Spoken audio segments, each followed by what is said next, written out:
CoCoTALK is an unscripted live broadcast. Anything can and will happen. The views and opinions expressed by members of the panel and the live audience are their own and not necessarily those of the CoCoTALK show, its sponsors, affiliates, or subsidiaries. Open minds encouraged, sense of humor recommended. If any off-color comments were made, we're sorry. Hi, this is Dale Lear, designer of TRS 80 Color Baseball, and you're listening to CoCoTALK.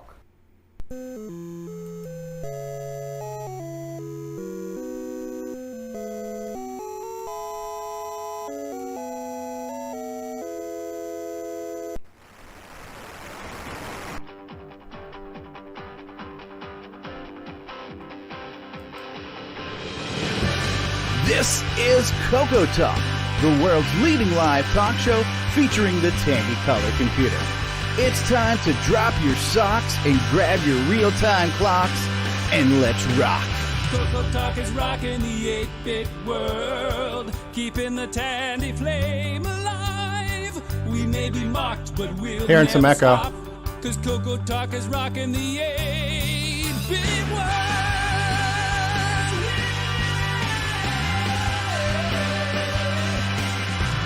Good afternoon, everybody, and welcome to episode 129 of CoCoTALK, the world's leading live talk show featuring the Tandy Color Computer. Are you ready to talk about the Coco today, boys and girls? I can hear you. CoCoTALK is rocking the 8-bit world, keeping the Tandy flame alive. We may be mocked, but we'll never stop, 'cause CoCoTALK is rocking the 8-bit world. All right, welcome one and all. We are here, we are back, we are live on the airwaves, guys, talking Coco, Coco talking guys. It is episode 129.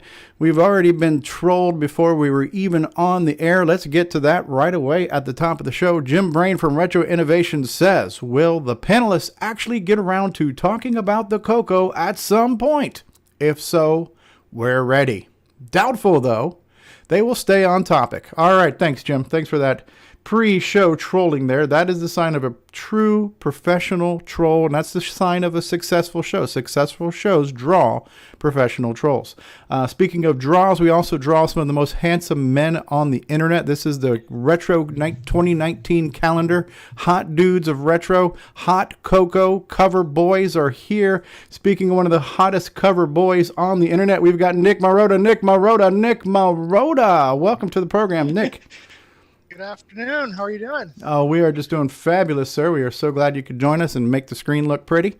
I just want to say to our fellow Canadians, happy Thanksgiving weekend. Hey. A few hours earlier up here. Happy Thanksgiving, eh? Yep, and Columbus Day in the States, I believe, isn't it? Ladies and gentlemen, Curtis Boyle on his overdrive microphone coming in loud and hot. You got to be changing the soundboard here because I haven't touched my mic in 2 weeks and it keeps changing settings. Curtis, so. you are overmodulated. Trust me. Too much of Curtis is not a good thing. Might just be the caffeine. I'm not sure. Well, happy Thanksgiving, you Canadian turkeys. Gobble, gobble. I'm glad you all could be here. Curtis Boyle is here from old Canada. How's it going, E? Hello, everyone. You doing good? All right, we've got from sunny Arizona where you can fry an egg on the frickin' sidewalk. It's Ron Delvaux is with us in the program. Hey, everybody. Hey, can you tell me where the Coco flame resides? We're keeping it alive. It's Do you know exactly where it is? Or there's a bunch of athletes that run around keeping that thing lit all year round. No, it's actually behind the Radio Shack right by the dumpster. Yeah, the Coco flame is in the dumpster behind Radio Shack. I love it. Yes, keeping it alive. We've got plenty of garbage to keep that fire fueled all year long. We're going to need a graphic for that, I think. Oh, yes, we are. We just been joined by Amigos Retro Gaming. Hey, how you guys doing? Our latest contributors to Coco content. We've got with us our backup stream engineer, well-dressed man, handsome fellow, Mark Bosley's in the house. Hello, Mark. Hello, everybody. Speaking of handsome fellows, Terry Steggy is with us. Hello, Terry. Hey, everyone. Hey, Terry. Yes, host of, what is your website? Is it The Tandy Coco or something like that? The Tandy Shack, yep. The tandyshack.com. He's trying to get together the world's most comprehensive archive of the TDP systems, Tandy Data Product Systems. We have a man who has appeared at Hamvention, at CorgsCon, at PenFest, 99 and 2000, available at Tandy Assembly, Coco Fest, and available for weddings and bar mitzvahs. It's none other than the Coco man himself, Jason Reichert. Hello, Jason. Howdy, howdy, and just remember, no MC-10s have been harmed in the recording of this episode. That is good to know. Have you hugged an MC-10 today is what we all want to know. Somebody want to let Terry back into the call. Terry Steggy, one person is waiting. Terry, aren't you in the call? He looks like he's frozen. He's frozen. Oh, we got to admit him back in. All right, he's back in. All right, we've got all the way from, it's Uruguay, right? Is it Uruguay, Diego? Yeah, it is. Sometimes I screw up because, this is how you had me remember it, like you are gay, right? So that's right, because sometimes I want to say Ecuador, but it's you are gay. Diego is with us. Hey, Diego, how are you? I'm doing good. And you? Good. Welcome to the program. Not my Guay, but your Guay. It's your Guay. Yeah, keep Everybody's gay. Keep your Guay to yourself, all right? Is he closer to the flame?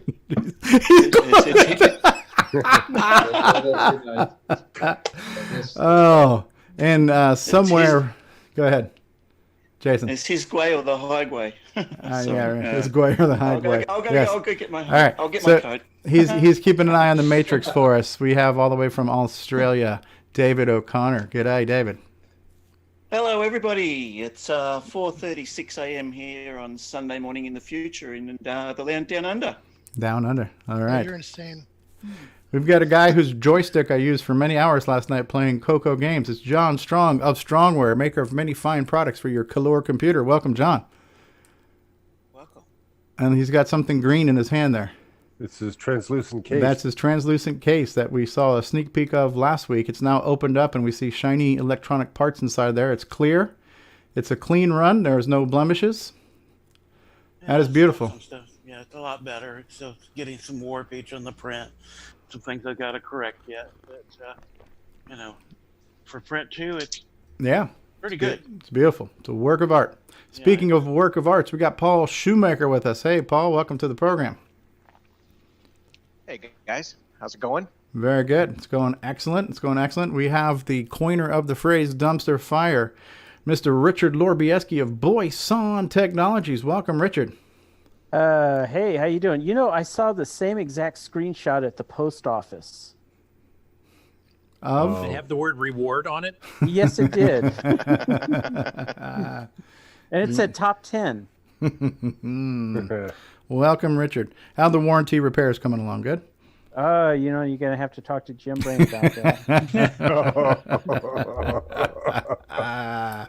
All Mr. right. RMA himself, huh? A guy who takes live streaming to new depths. It's the guy we call Grant Leedy. Welcome, Grant. Hey, how's it going, guys? Hey, Richard, just let you know, you got a case of root beer coming to your house. They're already pre-opened and ready to spill. Probably be all spilt up, Yeah, you shook them all up, so as soon as you open them, they're just going to fizz all over the place. Yeah. Pre-spilt. This is why we can't have nice things. Right. And last, you can. They just have to be wet and sticky. That's all.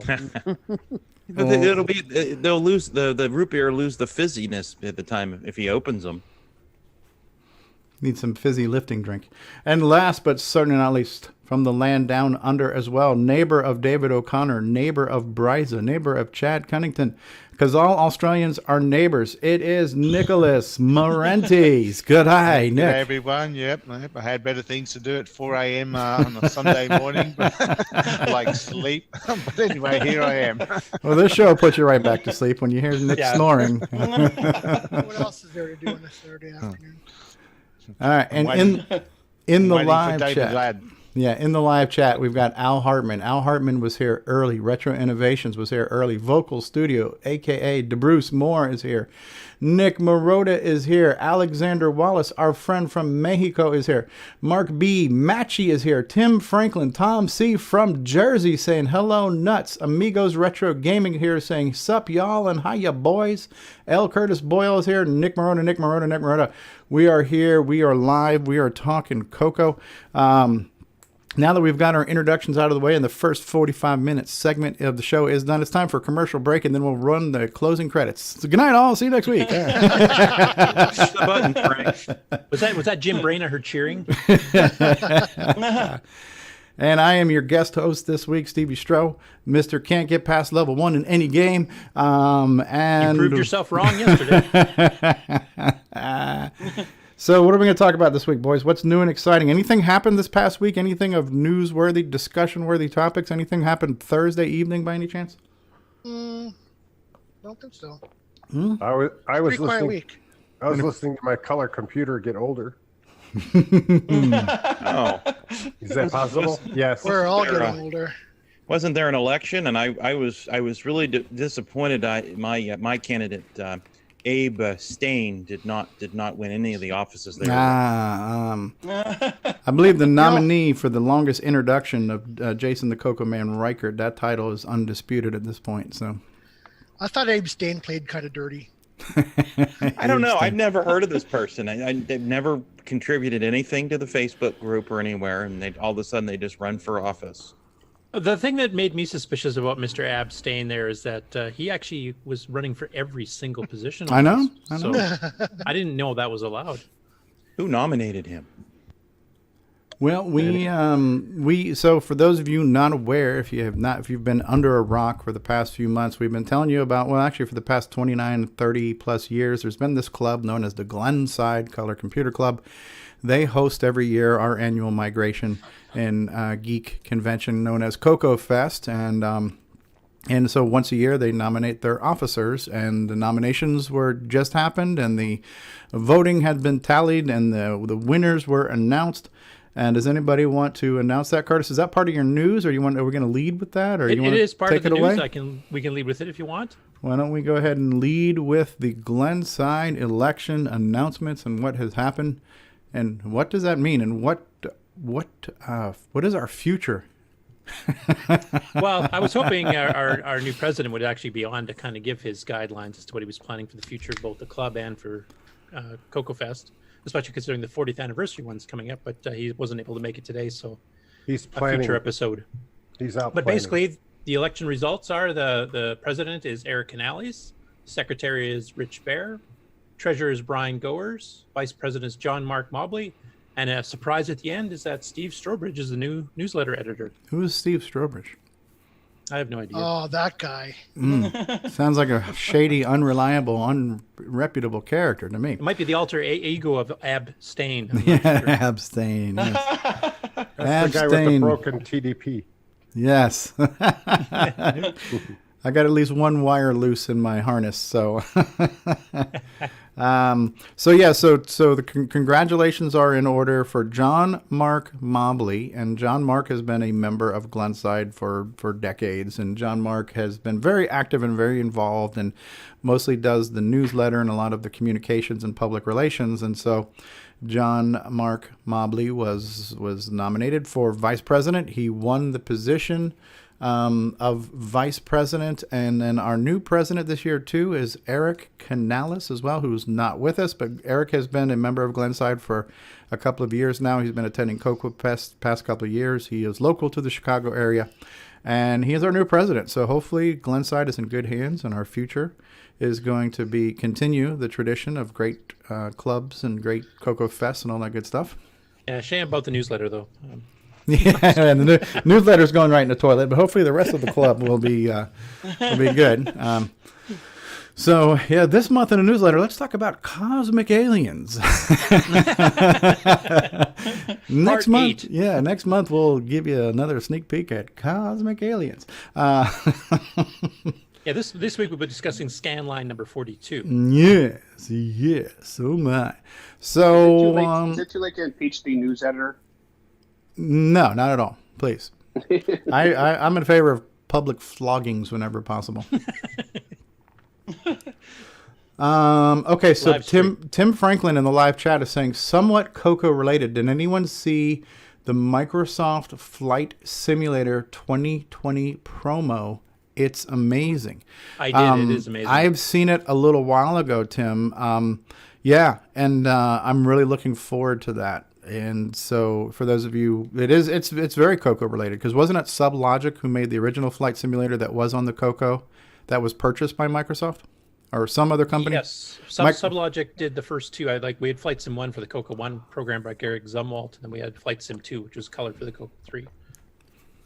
And that those are kind of the impetus of what would become decades worth of Microsoft flight simulators, right?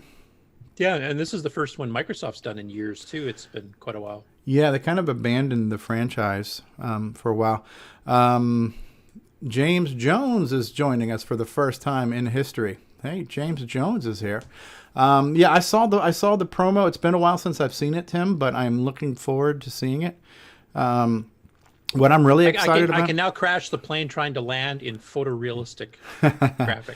Yeah, my dad has been a huge fan of this for years. And so my dad has been staying on top of all the... I think Flight Simulator X was the last one they made, and that's got to be 10 plus years since they did that. But my dad has had every single add-on piece of scenery and all the extra planes and all the third-party plugins for it. My dad's been playing that stuff for years. He's got the different sticks so you can turn them sideways and all kinds of stuff. He's huge into that.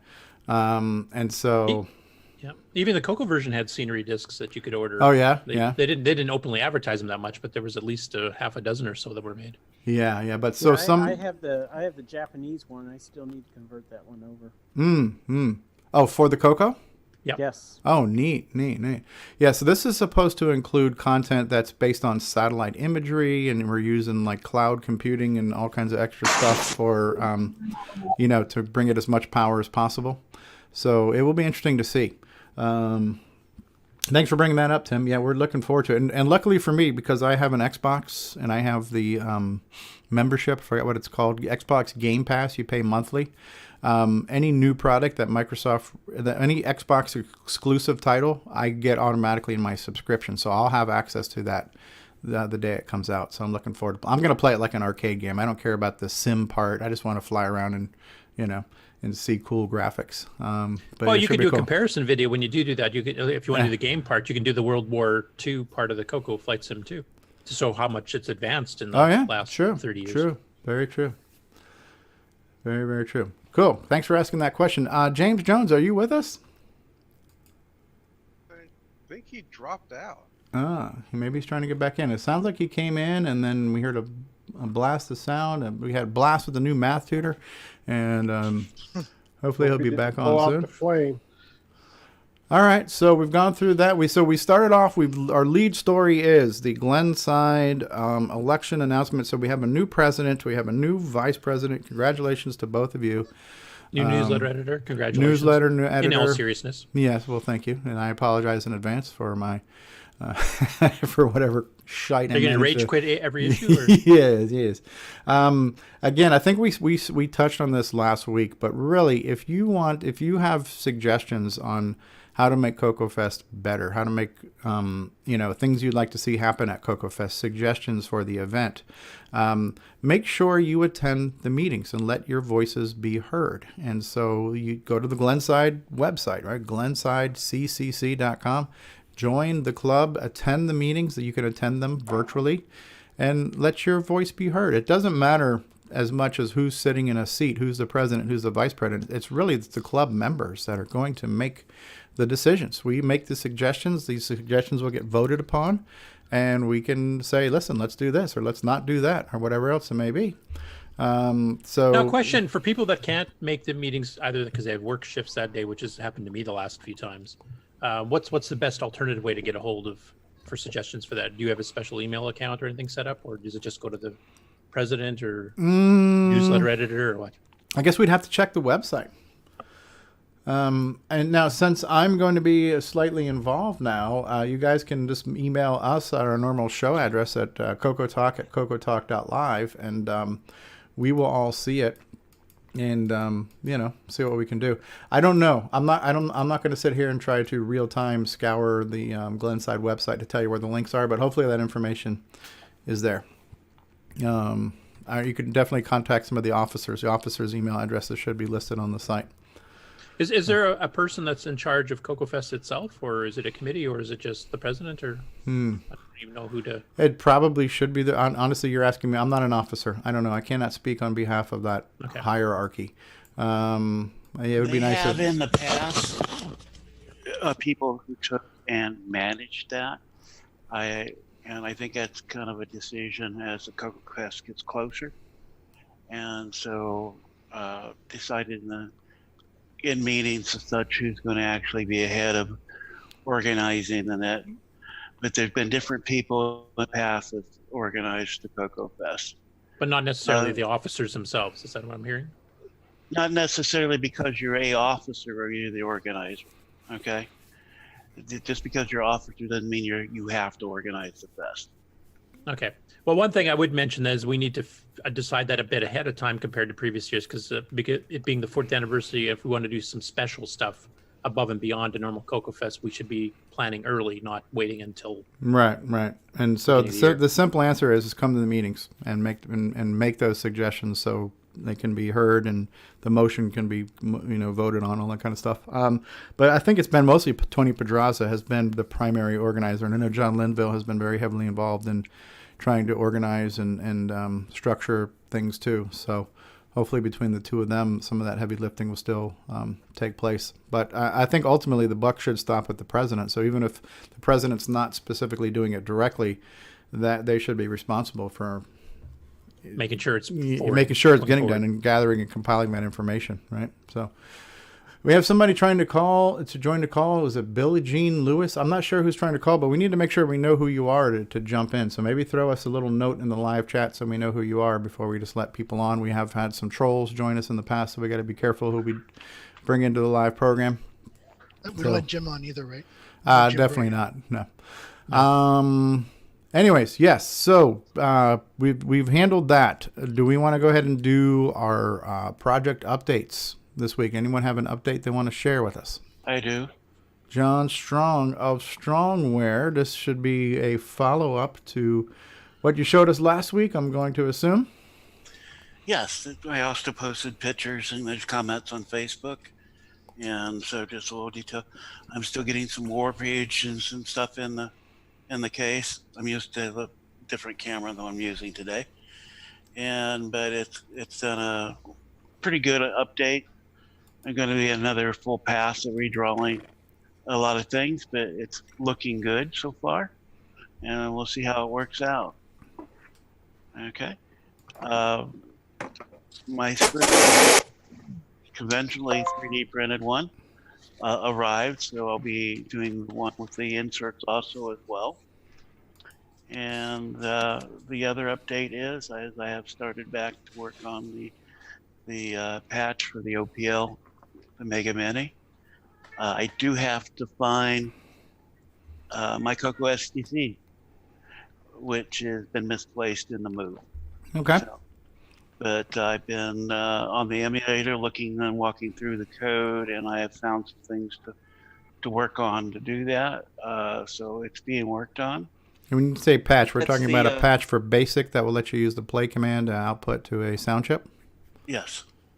Okay. That's something I'm really looking forward to, John. It's going to be it's going to feature strongly on my excuse the pun, on my new album, Coco Music. Well, it's I don't know how much we can do with just being an overlaid patch, but I want to do is overlay it to BASIC and use just that memory space. So it could be burned into EEPROM and replaced. So James is trying to get on again. Okay. I think James just blew into the call there. So that's kind of my update.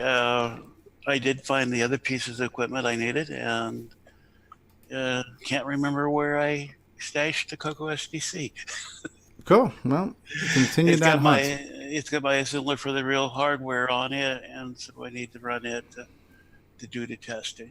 So, but David, if you want to contact me through Messenger or something like that, we may have something that you might be able to test before long. You can give it a try if I don't find my Coco SDC. Okay. Absolutely. I'll send you a message tomorrow, and we'll get onto it. Who else has an update now? I do. David I've got an O'Connor from Australia has an update. What is your update, David O'Connor? My update is a little package arrived in the mail from one Carlos Camacho during the week with some Coco badges. That's the old badge off my Coco 3, 128K Color Computer 3. If I just zoom in here to my Coco, and I'll just put a little bit of light on here so we can see that badge a little better. If I just shine that look at that, 2048K. Yeah, nice. 2000. It's beautiful badge. Look at the bubble with the bubble thing as well, which the Coco 3 didn't originally have. Looks very, very nice and shiny. Nice. So what was the technique you used to get your old name badge off? A jeweler's flat blade screwdriver. It's no special high tech. I just got a screwdriver in. You didn't heat it up or anything to melt the glue? Just scraped it off? No, I just scraped it straight off. It actually, you can see on the back of the old one there. Did it bend a little bit as you were scraping up under it? Did it kind of curl at all or anything? Or slightly, but the old one is a little. You probably can't really tell there. It's slightly buckled, but it's still in pretty good shape. Okay. And the new one just went on beautifully. I'd scraped all the glue off with the Stanley knife and made the surface nice and flat, and then stuck the new one on. But also, along with those badges, there's some badges, stickers here. You don't need no stinking Stickers badges. here. Are those like holographic warranty stickers? Yes, they are. Exactly. That's exactly what they are. Look at that. That is cool. So you can replace your warranty void if broken sticker with a new shiny one. Absolutely. So you can try taking it back to one of the remaining Radio Shacks. There's one in Keller, Texas. Go ahead. They'll never know. And we know how Speedy likes shiny things. I love shiny things. That's that'd be interesting to see what they said with that. But right here, there is some 64K RAM badges for my Coco ones. Nice. Bubble badges as well, and also 3 more bubble badges, Coco 1 bubble badges there. Okay, that just say Color Computer. It's spelt the American way, so I didn't get any Australian.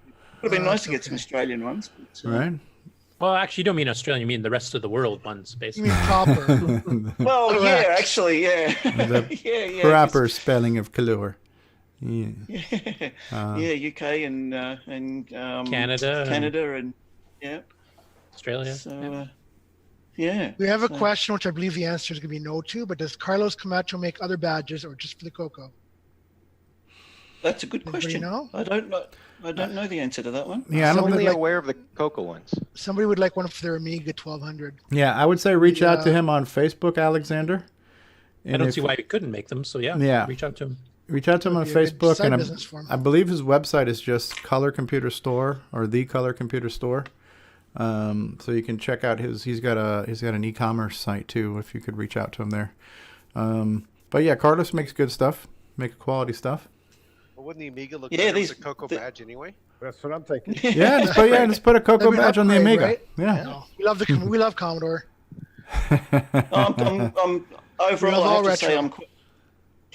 Overall, I have to say I'm very impressed with the quality of these badges. The stickiness of them is really good. Once you stick them on, they're going to stay on. And the actual quality, the printing and the bubbles and everything's nice and even.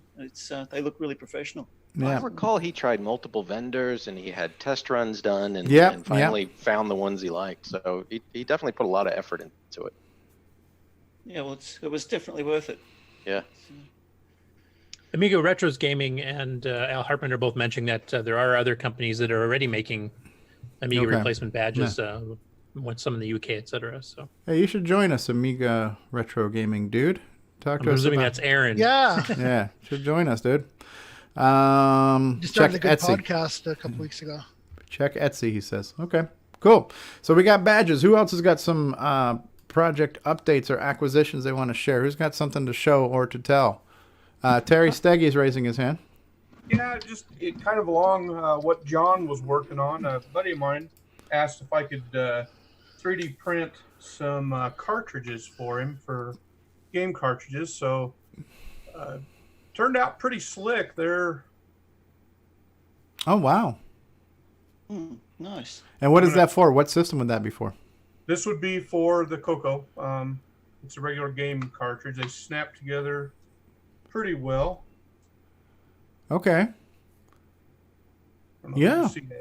Yeah, Had and then some issues with warping, like John was saying, so I'm trying to get the support. But this is with the resin printer, so you don't really get any lines or nothing. It's pretty good detail, but I've not tried the clear resin like John had there. But did you create this model yourself, or did you find this from a library somewhere where they existed, or? I found one and kind of tweaked it. I didn't really like how some of it was pretty blocky. Okay. So I was able to use a CAD program and shape that. The thing I was impressed with, now not including my time, because this was 6.5 hours, but the cost of the resin was about $1.50. So I thought that was pretty darn economical, and that was just printing one. I can actually fit 2 complete cartridges on my bed, and the time would be the same. It doesn't matter because it's doing it in slices or layers, so it doesn't really care so much. Because you can get 2 done every 6 hours, then basically. Yep, you 2 every 6. So anyway, and that's got the nice design too, where you have the screw hole in the bottom, so you don't wreck any labels you may put on the cartridges. Exactly. I'd like to put kind of like John was talking about in the post, maybe drill that out a little bit and put some kind of an insert in there. But they seem to be pretty darn strong after you cure them. I mean, you can't break the suckers. Well, there I did. You broke it? Oops. Don't break it. Don't break it, That's Terry. all right. That's what they're there for. Are you gonna make a TDP edition? That's exactly what I would like to do. I think that'd be kind of cool to have something maybe to give out at some of the trade shows that is just a cartridge you can give out and they can plug in and have whatever you want. Is there clear resins available for 3D printers? It'd be pretty cool to make a clear one. Yep. John's is kind of clear. It's his green one he was showing earlier. Oh yeah, translucent sort of. Yeah, be good if someone could make if they had a bed big enough to make an entire Coco, Coco 2 or 3, even a Coco 1. I mean, it's pretty big, but a Coco 3 case out of clear resin would be really cool. That would be cool. What I'm waiting for is the first translucent or transparent case that actually has LEDs in it, so that the game will actually have red alert and it'll glow red and then green. Oh, if wow. status is green and stuff. That'd be cool. That'd be cool. It can be done. We have the technology. We have the power. We can do it. You can do that with the boomerang board, can't you? It's got the LED. Mm-hmm. Yep, you can do it there too. Wow. I know. Yeah, like ambient lighting, right? That'd just be really cool.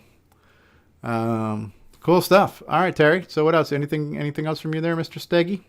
I've ordered a few things, but they haven't showed up yet. So as soon as they do, maybe next week I'll have something to show.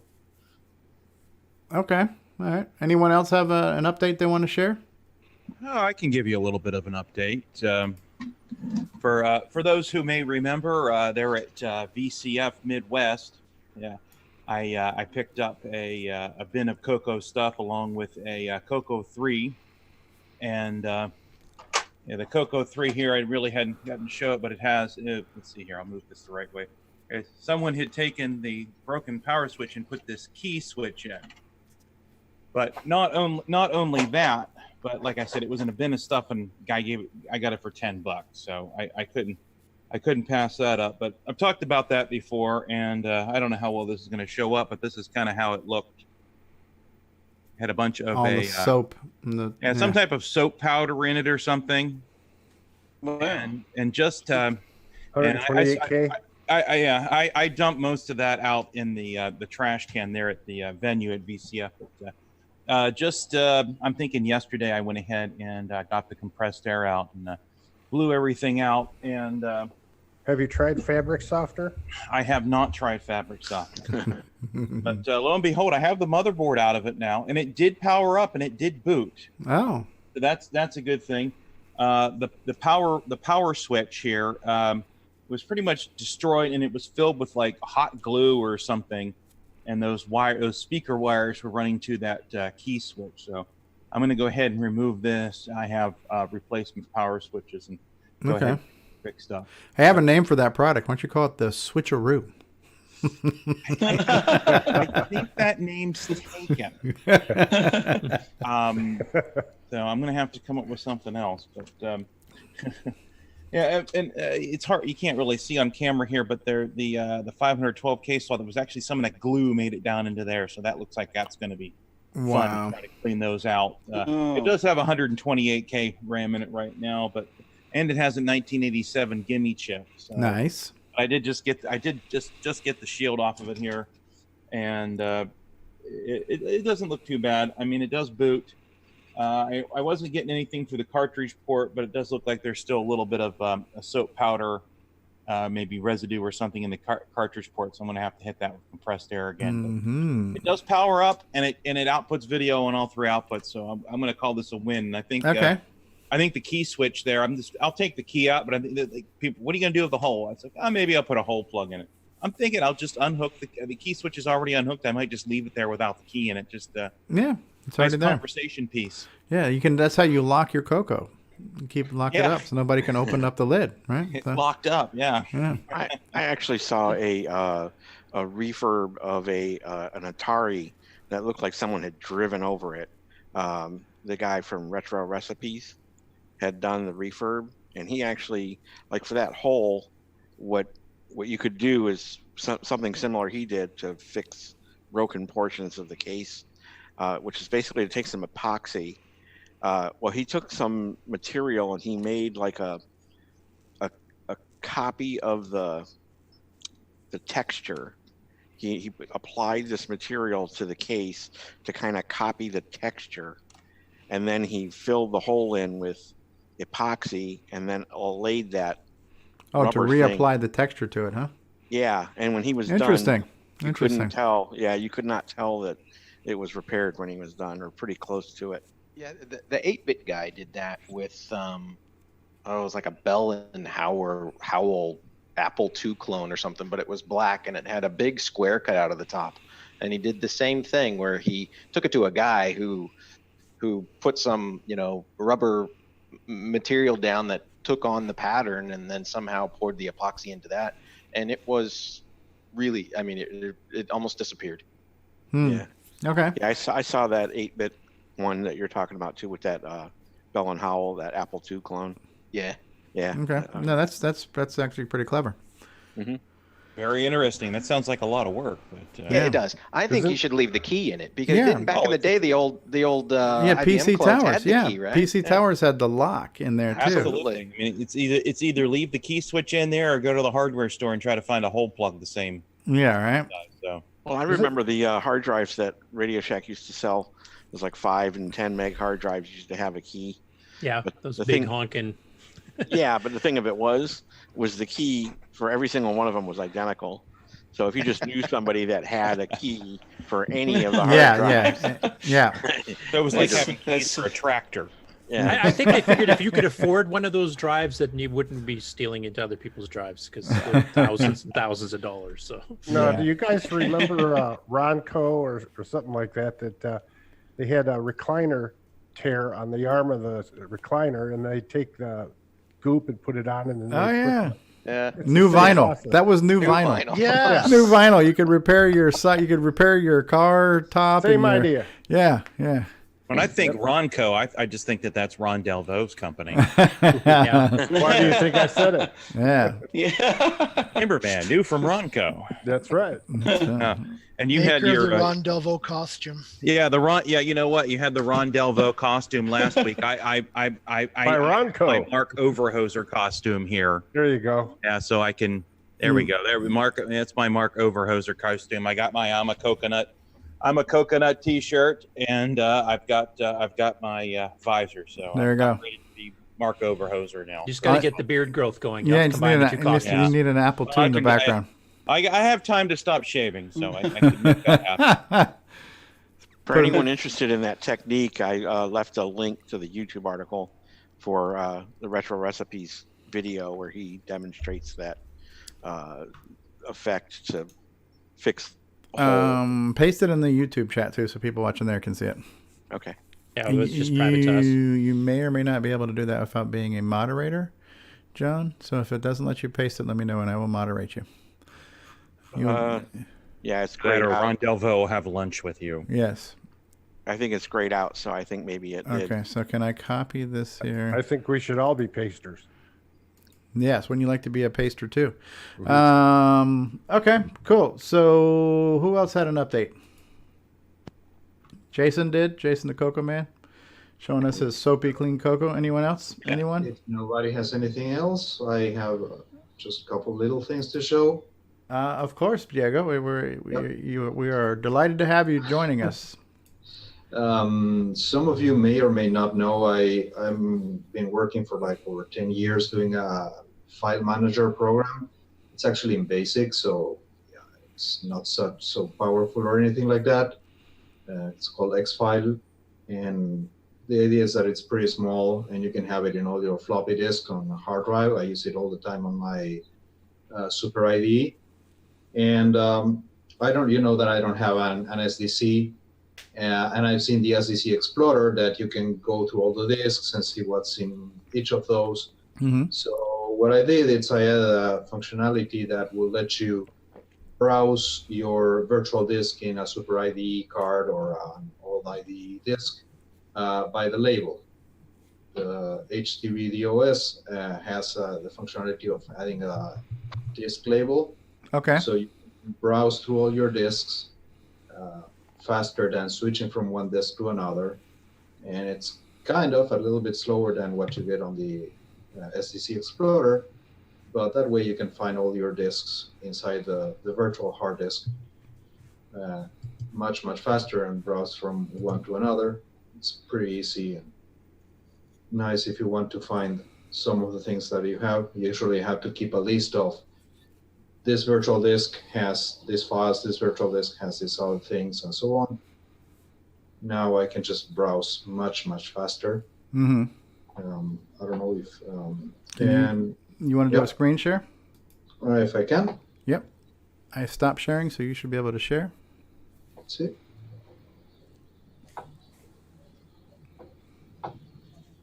Do you see VCC now? Yes, I see VCC. Yep. Okay, so this is the program. And now I'm seeing the content of hard disk 0. So I'll just browse and I get the list of my disks from 0 to 12. I can see the next ones. So I can just go here and now I see the content of this. And this works on the Super IDE or the Glenside IDE or some of the other IDE cards? Yeah, in anything that has HDVDOS. I guess it will work probably with a SDC, but I'm not 100% sure on how that goes. The mouse works too? Yeah. VCC does emulate the Glenside and other IDEs, and so far works perfectly fine in all that I've tried. And you've tested on the real hardware too, obviously. Yeah. I actually wrote it on the real hard drive, on the real hardware, sorry, because I wanted to see how slow it will be to do this part of browsing the disks. And it's not that slow, it just reads the label of each disk. So it just takes a little bit for each one. When you say it's reading the label right. Is that like a volume label of the floppy drive itself, or? That's right, yeah. In HDVDOS, it uses some of the unused or reserved fat space to include a label, a volume label. Yep. So it's using the label of the disk to cross-reference the contents of the disk, and it has to somehow scrub that disk and go out there and see what's on it, though, right? If you don't write a label, if you didn't create a label for the disk, it will use the name of the first file that it finds as the label. No, but that list of files that we're seeing, how is that list of files getting discovered? Your utilities. This is going through the FAT of the disk. You're going to track 17 or of the sector 17 of the floppy, and you're pulling up the directory listing that way. That's right. Yeah, that's right. Okay. I used to do stuff like that back in the day too. When I was learning Disk Basic, I would actually write programs that would hide my directory so you couldn't see what was on it, and then the program you ran would then do all the behind the scenes shuffling. Right. No, it's nice. It's got a nice interface. The 80 columns definitely makes it easier to see what you're doing there, right? Right. Yeah, that's a kind of compromise that I had to do some time ago. Decided to use the only Coco 3 modes. How big is the program? It's just, I think it takes 3 granules in the disk. That was my goal. Okay. I'm not making it any larger so it won't waste much space. Now, is this mostly just for like cataloging, or is this actually like a launcher too? You see, I'm going to, let's say I want to copy this file. Mm-hmm. And if I want to copy it to disk, I don't know. I need to mind my Spanish keyword. To disk 20, so I just like this, and now I copied that file to disk 20. Wow, that was pretty fast. And I can see that, yep, there it is. I have an option to rename files. And it's limiting you to the 8 characters of the thing? Okay. Yep. Now, can you launch that program from here too? So is it kind of like a shell launcher? Let me go to something else. So is this like 1995 for 12 months?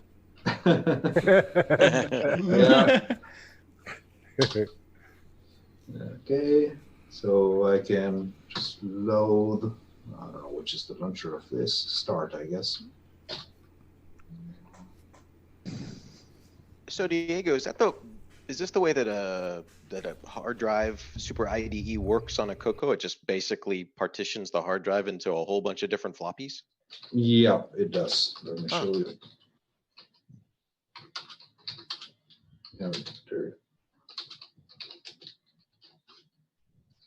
That's the way it works. And so how is it, just hundreds and hundreds of floppies? Up to 255, yeah. Up to 255, wow. That's how virtual ones are done, right? Right. And yeah, just managing this way, which is the dir command, it's, can be quite a pain. So that's what I did this program. Very nice. Yeah, cool. How do we get it? So it's on YACS, yet another color computer site.info. Right now it's the version previous to this one. Just giving it the finishing touches today and hopefully upload it tomorrow. Very cool. And this Coco 3 or Coco 1, 2, and 3, or I get it by the 80 column mode to be. Yeah. The first ones that I wrote, the first versions, will switch between one and the other mode, but that was making it too large, so I decided to compromise. Yeah, no, that's cool. Yeah. There's only so much you can do with limited screen real estate when you're trying to do a text-based menu system, Well, so. Well, could you write a version for those who have a Coco VGA and maybe use the 64 column mode? Well, yeah, that's a good idea. That's a good idea I haven't thought about. Might be at least a middle ground. Yeah. That's a good idea. Cool. That looks cool. What was the website again? Yet another. Yeah, YACCS, right? Yet another color computer site, YACCS.info. Info. That's right. That's it. And there's also a link to that on imacoconut.com, IMACOCONUT.com. I have a link to Diego's site there, I think under blogs or projects or resources. I don't remember, or all of the above. Cool, Diego. What else you been cooking up? Anything?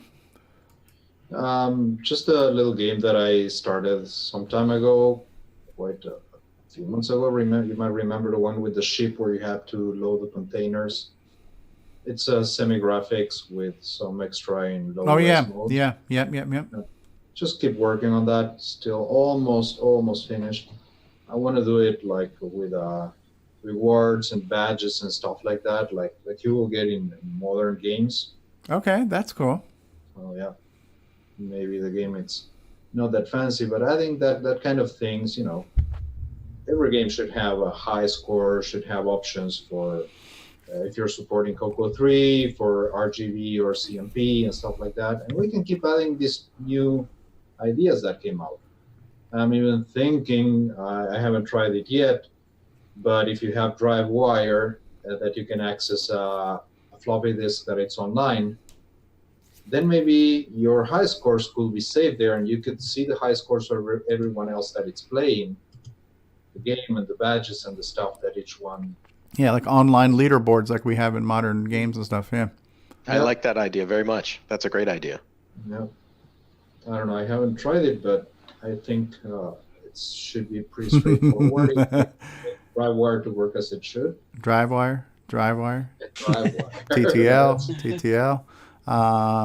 Cool. Well, I always enjoy seeing what you got cooking because you have a lot of cool stuff. So thanks for sharing that with us.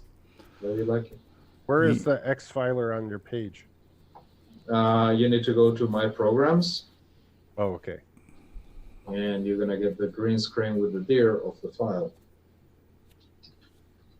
Yeah, your website is pretty cool too. It does look like you're pulling up a directory on a Coco and everything else too. I like that. Cool. Anybody else got any project updates? Anything they want to share? Show and tell? Anyone? Bueller? No? We good? All right. How about we take a commercial break and we'll come back and we'll have L. Curtis Boyle tell us what's going on with some news in the world of retro this week. Does that sound good? Sure. All right. Well, we are going to lead in. Let me turn back on sharing of audio for you guys. We're going to lead in with another new Coco Thoughts from Samuel Gimes. Samuel Gimes has been busy thinking, and we've got thoughts to share. So enjoy the latest Coco Thoughts from Samuel Gimes and some commercials, and we'll be back in just a bit here, boys and girls. And now, Coco Thoughts by Samuel Gimes. If you can stop Superman with kryptonite, can you stop Nick Marotta with $5 ukuleles?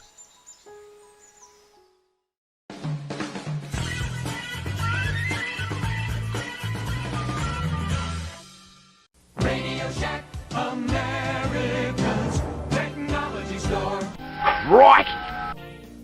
This Christmas, Tandy has a very special offer. A family color computer pack to take away at a very special price. This family computer comes complete with software and costs an incredible $449, a saving of $241.69. It's powerful, educational, and ideal for the young and young at heart. The easy way to start computing. The Color Computer Family Pack from Tandy. Get it while it's hot. Tandy, the biggest electronics store in Australia. As you start your journey to Coco Fest, you notice the road ahead is littered with rogue furniture. You realize you are driving on the Nightmare Highway.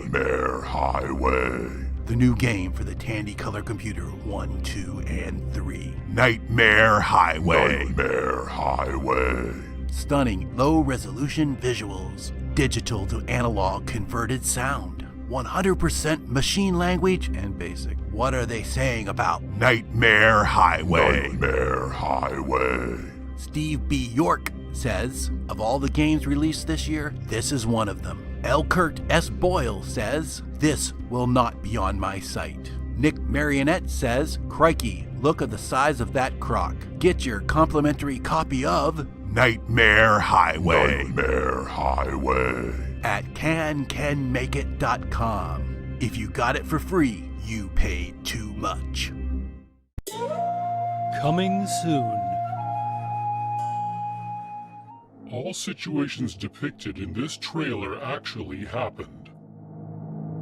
This true story has been anonymized to protect the guilty.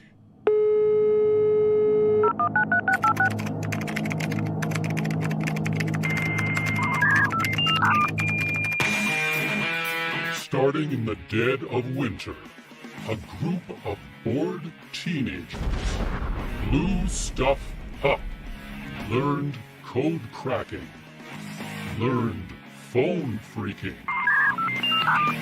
hijacked and hacked. No system was safe. No one could catch them, or so they thought.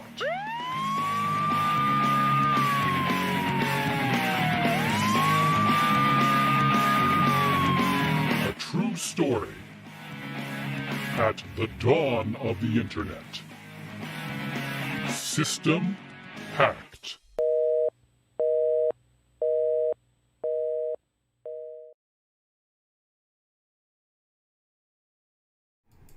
All right, we're back with more CoCoTALK. Wasn't sure if there's anything coming after that. I'm like, well, fade to black, fade to black. It's still black. There's nothing here. System's been hacked. Just Yeah. watch out, Nick Marotta. Well, thank Yes. you, Samuel. That caught me totally off guard. Yeah. Ah, I'm melting.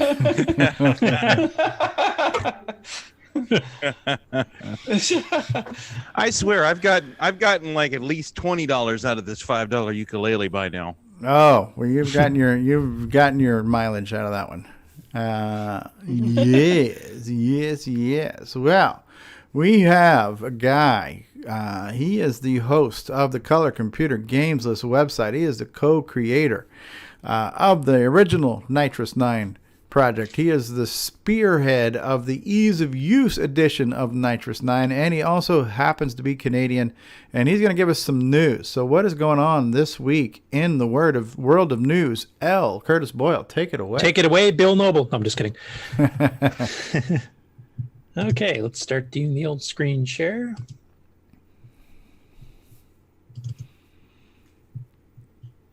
Okay, first up, Jim Gary, of course, has been busy as he usually is. Jim Gary. I think he's only rivaled by Ed Snyder for consistent output. He's been working on the Akalabeth game on the MC10. So he actually gave a shout out to me because I gave him a suggestion to speed up the text a little bit, which he actually did. And then he mentions that we're planning on trying to maybe do a Basic 09 port later on. Excellent. So I won't bother playing the video because we've seen it a few times before. It's just a little bit faster on the text screen. But then he did an update a couple days later, and he's hitting a bit of a snag. So I will switch to that link here. He's running out of memory. Even on the MC10, the MC10 actually compresses BASIC a little bit better than the Coco does. So he's not sure if he's going to be able to fit it because he's only got a couple hundred bytes free now, and he figures he's probably going to need another 2 to 3K in order to finish the original version of the game. So I've reached out to him a little bit. There's a few ideas to shrink it a little bit. I don't know if it'll be enough, but we'll give it a shot to see if we can actually get it to fit.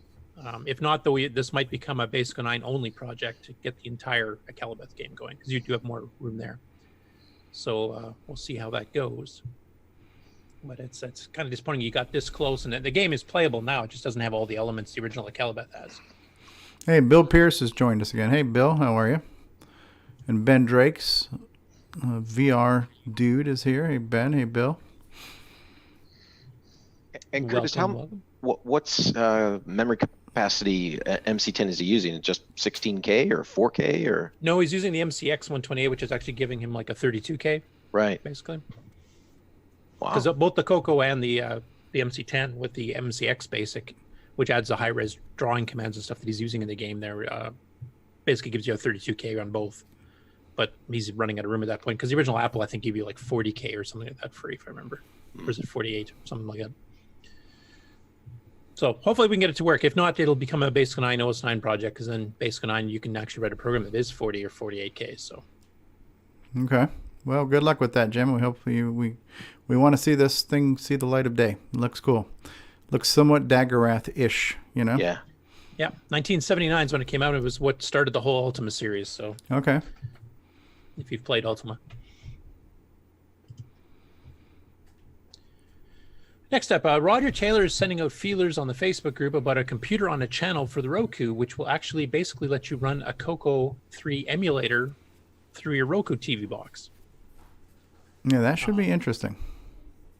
So I don't know I don't think he's got any updates like demos or anything like that on how it's going to work. But I don't have a Roku, so I can't really speak how the interface would work.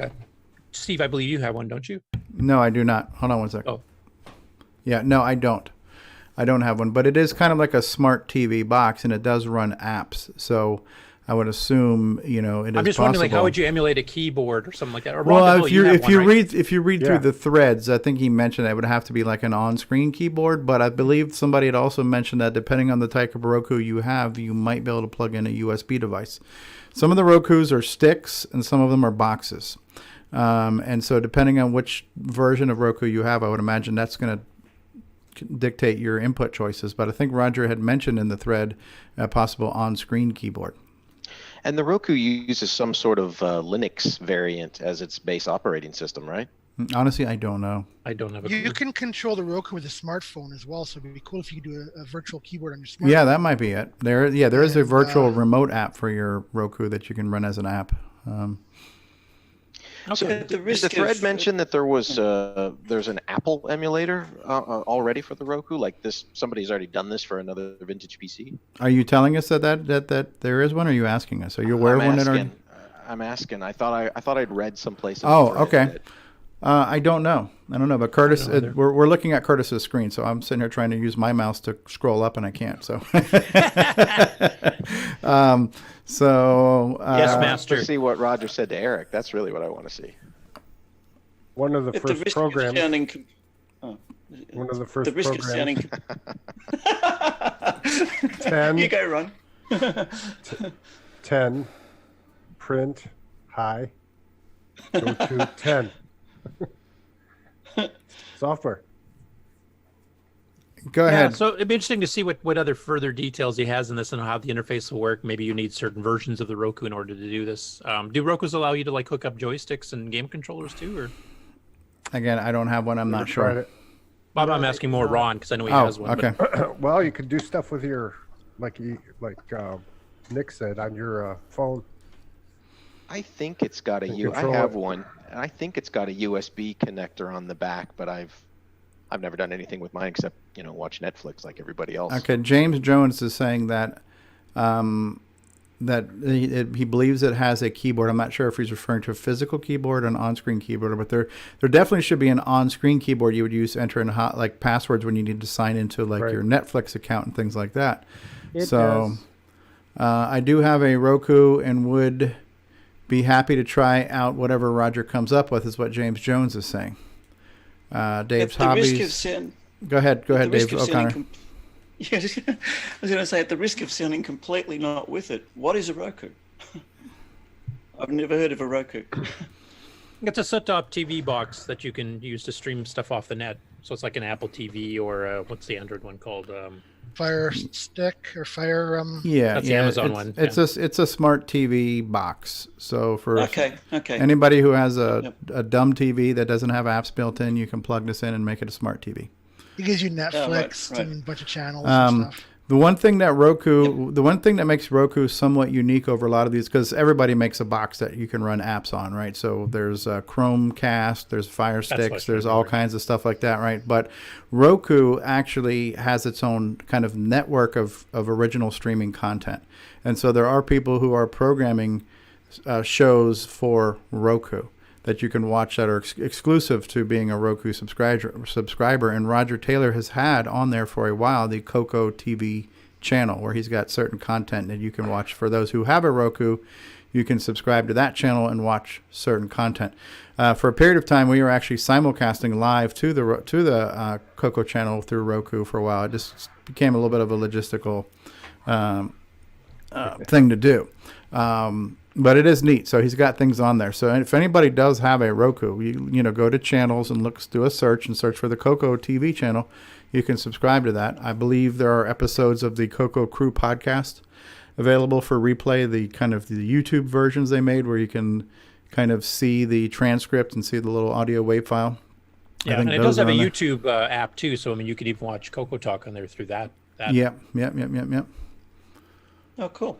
So yeah, the reason I was asking is like I know the Apple TV, they're really pushing the whole new game system, and now it works with Microsoft Xbox controllers and PlayStation 4 controllers and all kinds of stuff. So you can actually do all this stuff there. But of course, Apple's strict on copyright, so getting a Coco ROM based thing on there is probably impossible. So I'm just wondering if the Roku had the same capability. Well, I guess we're going to have to. Can you post a link to that thread in the YouTube chat so people can follow it if you're not following it? It's in the TR Sadie Coco Facebook group for those of you who are a member there. So again, I'm going to be speculating out loud here. I don't want to speak on behalf of Roger. I'm not a developer, but I know enough to be dangerous. I know Roku, there are many things called Roku, and there's many generations of Roku. And so I'm assuming the hardware platform, not all Roku devices are going to be technologically equal to each other. So your mileage may vary on what your particular Roku device is capable of doing. I just bought a couple Fire Stick 4Ks. So I know my things can run higher resolution than other ones. And so, older generation Rokus might not run this emulator well. It's hard to say. And it's hard to say where is the emulator going to run. Is it going to run on the CPU of the Roku device? Is it going to be streaming from somewhere else? I don't know. So we'll really need to kind of follow Roger's thread on that. But it's an interesting idea, right? An emulator. I mean, there's MC10 emulators and Java emulators of the Coco that you can run in a browser. So it's not a far stretch to think that you couldn't run a Coco on one of these smart devices, because they're all kind of like ARM processor, Linux kernel type things, right? So yeah, and we do have web-based Coco emulators already. So I mean, you might just have to hit that web page and away you go type thing. So yeah, no, it's a neat idea. It's a neat idea. It'd be interesting to see what you can do with it, but just another way to experience a Coco. And for those not aware, Roger is also responsible for 2 different hardware emulated projects here. What became known as the Matchbox Coco used to be called Coco on a chip or Coco on a stick. I don't remember. Coco on a chip. Coco on a chip. That name became Matchbox Coco, and now he's working on a project called Mr. Coco. So Roger has been working on some FPGA hardware emulated Coco alternatives that are compatible with old stuff and offer new features.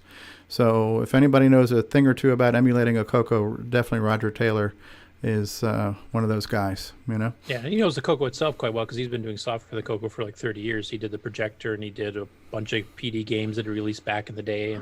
And he's released a few of the development environments, the Phoenix IDE, and he knows his stuff. Yeah. He just released NetMates. NetMate, which is the terminal emulator, right? Right. Yeah, the ANSI one. ANSI. Yeah. Yeah. The one that actually rivals Sockmaster's Twilight Germ, actually beats it in some ways. Ooh, them's fighting words. Yeah, that's throwing down the gauntlet there. Cool. So yeah, that's neat. It'd be interesting to see where this goes and what we can do with it. Another way to enjoy the Coco. Yeah. Oh, yeah, and then unfortunately, Amigos Retro Gaming, which is Aaron and Boat is the other guy's nickname. They've been releasing their first Coco-related stuff. He was actually in the chat earlier, but he had to go, so unfortunately he's going to miss us promoting his stuff. But they got kind of busy with Coco stuff here. So the first one up, they did a live stream of some classic computer gaming last week. Now, they normally have these club meetings done once a month, and it's a classic computer club, but a lot of their members, there was one guy in the hospital, and some other ones were visiting him in the hospital because he was having major surgery. So they just had a few of them there at this particular meeting, so they decided not to have a standard meeting, which apparently is like you open up hardware and take a look around and explain different computers and stuff. They actually decided to have a gaming one.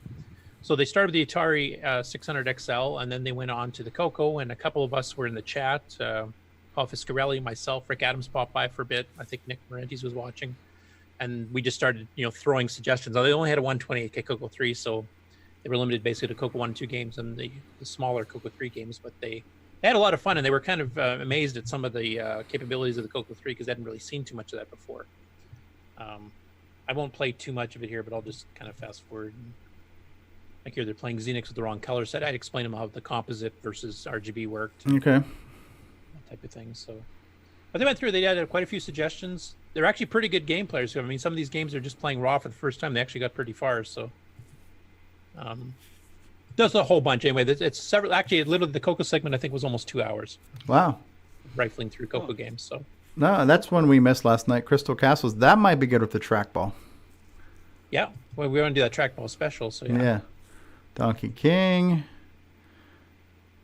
Dodge 'em. In machine. Oh, see, I was thinking about that one too. The Bagman. Yeah. Yeah. Looks like Of course, they've you have got the a SDC. Coco SDC. There's one you did play Oh yeah. last night. Although mine was kind of glitched out. The sprites were. Yeah, theirs wasn't. So you must have a bad copy. So I'll have to Yeah. figure out what we'll have happened to- there. Looks like they're in West Virginia. Yes, they are. Hurricane, West Virginia, I believe is the name of the town. No, there's Nick Marionette's game, huh? Yeah. Shock Another one we Trooper. did. Yeah. I'm gonna have to see where Hurricane, West Virginia is. How far that is. It's about 7.5 hours from Chicago, so I've opened an invitation to them to come out to Coco Fest. It'd be kind of nice to have them around too. So Z89. There you go. I feel like I have to look see what that is. I I'm mean, curious, I can look out my window and see West Virginia. So, but West Virginia is a large state. And you could tell by Ooh, looking what's that? at the picture that the guys were in West Virginia. Is that how you figured that out? No, but their logo is the shape of the state of West Virginia. Ah. yeah, they're in Hurricane, West Virginia. Hurricane's the name of the town. So I thought maybe it was something about the drapes in the background. Yeah, I was wondering that too. What This game is this here right is here? actually a Dragon port, Stevie. But what is it? It looks interesting. I'm trying to remember the name of that one. Looks a little bit like Cashman, a little bit like very platformy. West Virginia Big just has a retro very show unique that they have shape. rock That's how I could see it.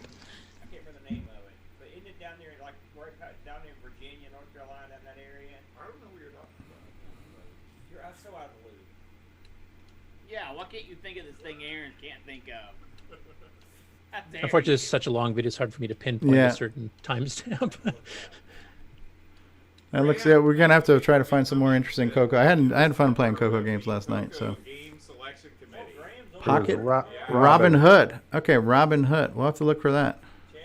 Yeah, and Pocket Money's one of those companies in England that did the. Okay, like a cassette. Well, they did the cheap games. It was kind of like the Novasoft of the Dragon type okay. thing. That's why it's called Pocket Money, because basically it was like £5 a game or something like that, rather Okay. than the normal price. So. All right, cool. Yep. A Well, ton of them anyway. Yeah, no, it's good to see. Matter of fact, just knowing that these guys are doing this now kind of inspired me to do some stuff last night. I figured, man, it's been so long since I've done a Coco gaming video. I don't want to be forgotten. Yeah, and the interesting is too the two hosts of the show. I mean, one of them grew up with the Coco. That was his first major computer, so he knew a lot of these games and had them back in the day too. So he's quite familiar with the Coco 1 and 2 stuff. And the other person has never touched a Coco in his life, though except I think he did see them in school. So you're getting the two perspectives of somebody that's has a history with it and then a fondness for it, and then somebody who has basically no contact with it at all. So you're getting an honest opinion from both sides, which is kind of an interesting Yeah. perspective. Cool stuff. Good job, guys. We're glad to have you adding lots of more content for the community. We need more Coco. Got to have more cowbell. They did a burst Absolutely. this week. So this is the first official episode of their Coco podcast. This is the video version of it on YouTube. So they reviewed Poltergeist and then Sailor Man. Okay. So I won't play any of that, but you guys can go see it on YouTube. They also have the audio version of the podcast, which can be found here. I'll have to subscribe to that because I For me spend more time on the personally, road. yeah, for me personally, it doesn't make much sense doing a game review site with just audio because games are visual for the most part. So I would prefer to watch it on video. But yeah, if you're on the road and you just want to kind of hear them talking about it, then it's definitely a way to get it. Yeah. I really like their graphic design, the Coco Show thing with the color computer thing and the TRS-80 red, green, blue. It looks really, really well done. And they accept Patreon contributions, and they have different levels too, where you get like magnets which are Coco related magnets and stuff that you get. But they also have Patreons, like if you pay a certain amount per month, then you become part of the board that picks the games they're going to do in the next episode. I thought it was kind of a cool way to get the community involved while getting them to fess up some money. So maybe we'll Evie, have to do you some have more. magnets? I do not have magnets. We'll include them with the floppy disks. we Well, sent you, since so- there's with the floppy with the cassette copy of CoCoTALK, you get a magnet. So They're good for sticking your floppies up to your whiteboard. yes, Yep. yes. Yeah. They're also good for putting on your cassettes too, just so you can mark the cassette. It's a Coco cassette. And how much money would it take for Stevie to get to level 2? There you Stevie go. was kicking butt last night on the old games. I don't know. Yeah, actually, Stevie, I have to say, I was impressed. Some of your gameplay yesterday was pretty darn good. You made it through multiple levels of Cashman and Shock Trooper. You were into the second set of levels on your first try. Must have been that high quality John Strong joystick I was using. Maybe. I've always been just faulting you just for being just bad game player here, but I think you proved it was just a stick all along. So.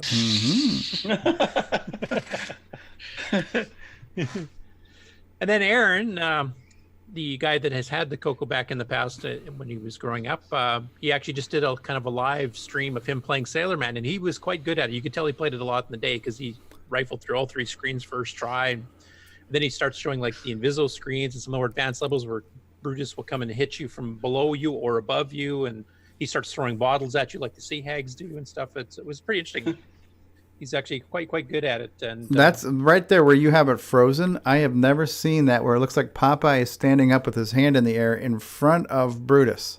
It's like, hey, look at me, look at that freeze frame right there. Yeah, I think that's when you fall into the water or something. He's probably climbing out. Yeah, I think he's falling into the water. But it's kind of cool that it was frozen right there. Yeah.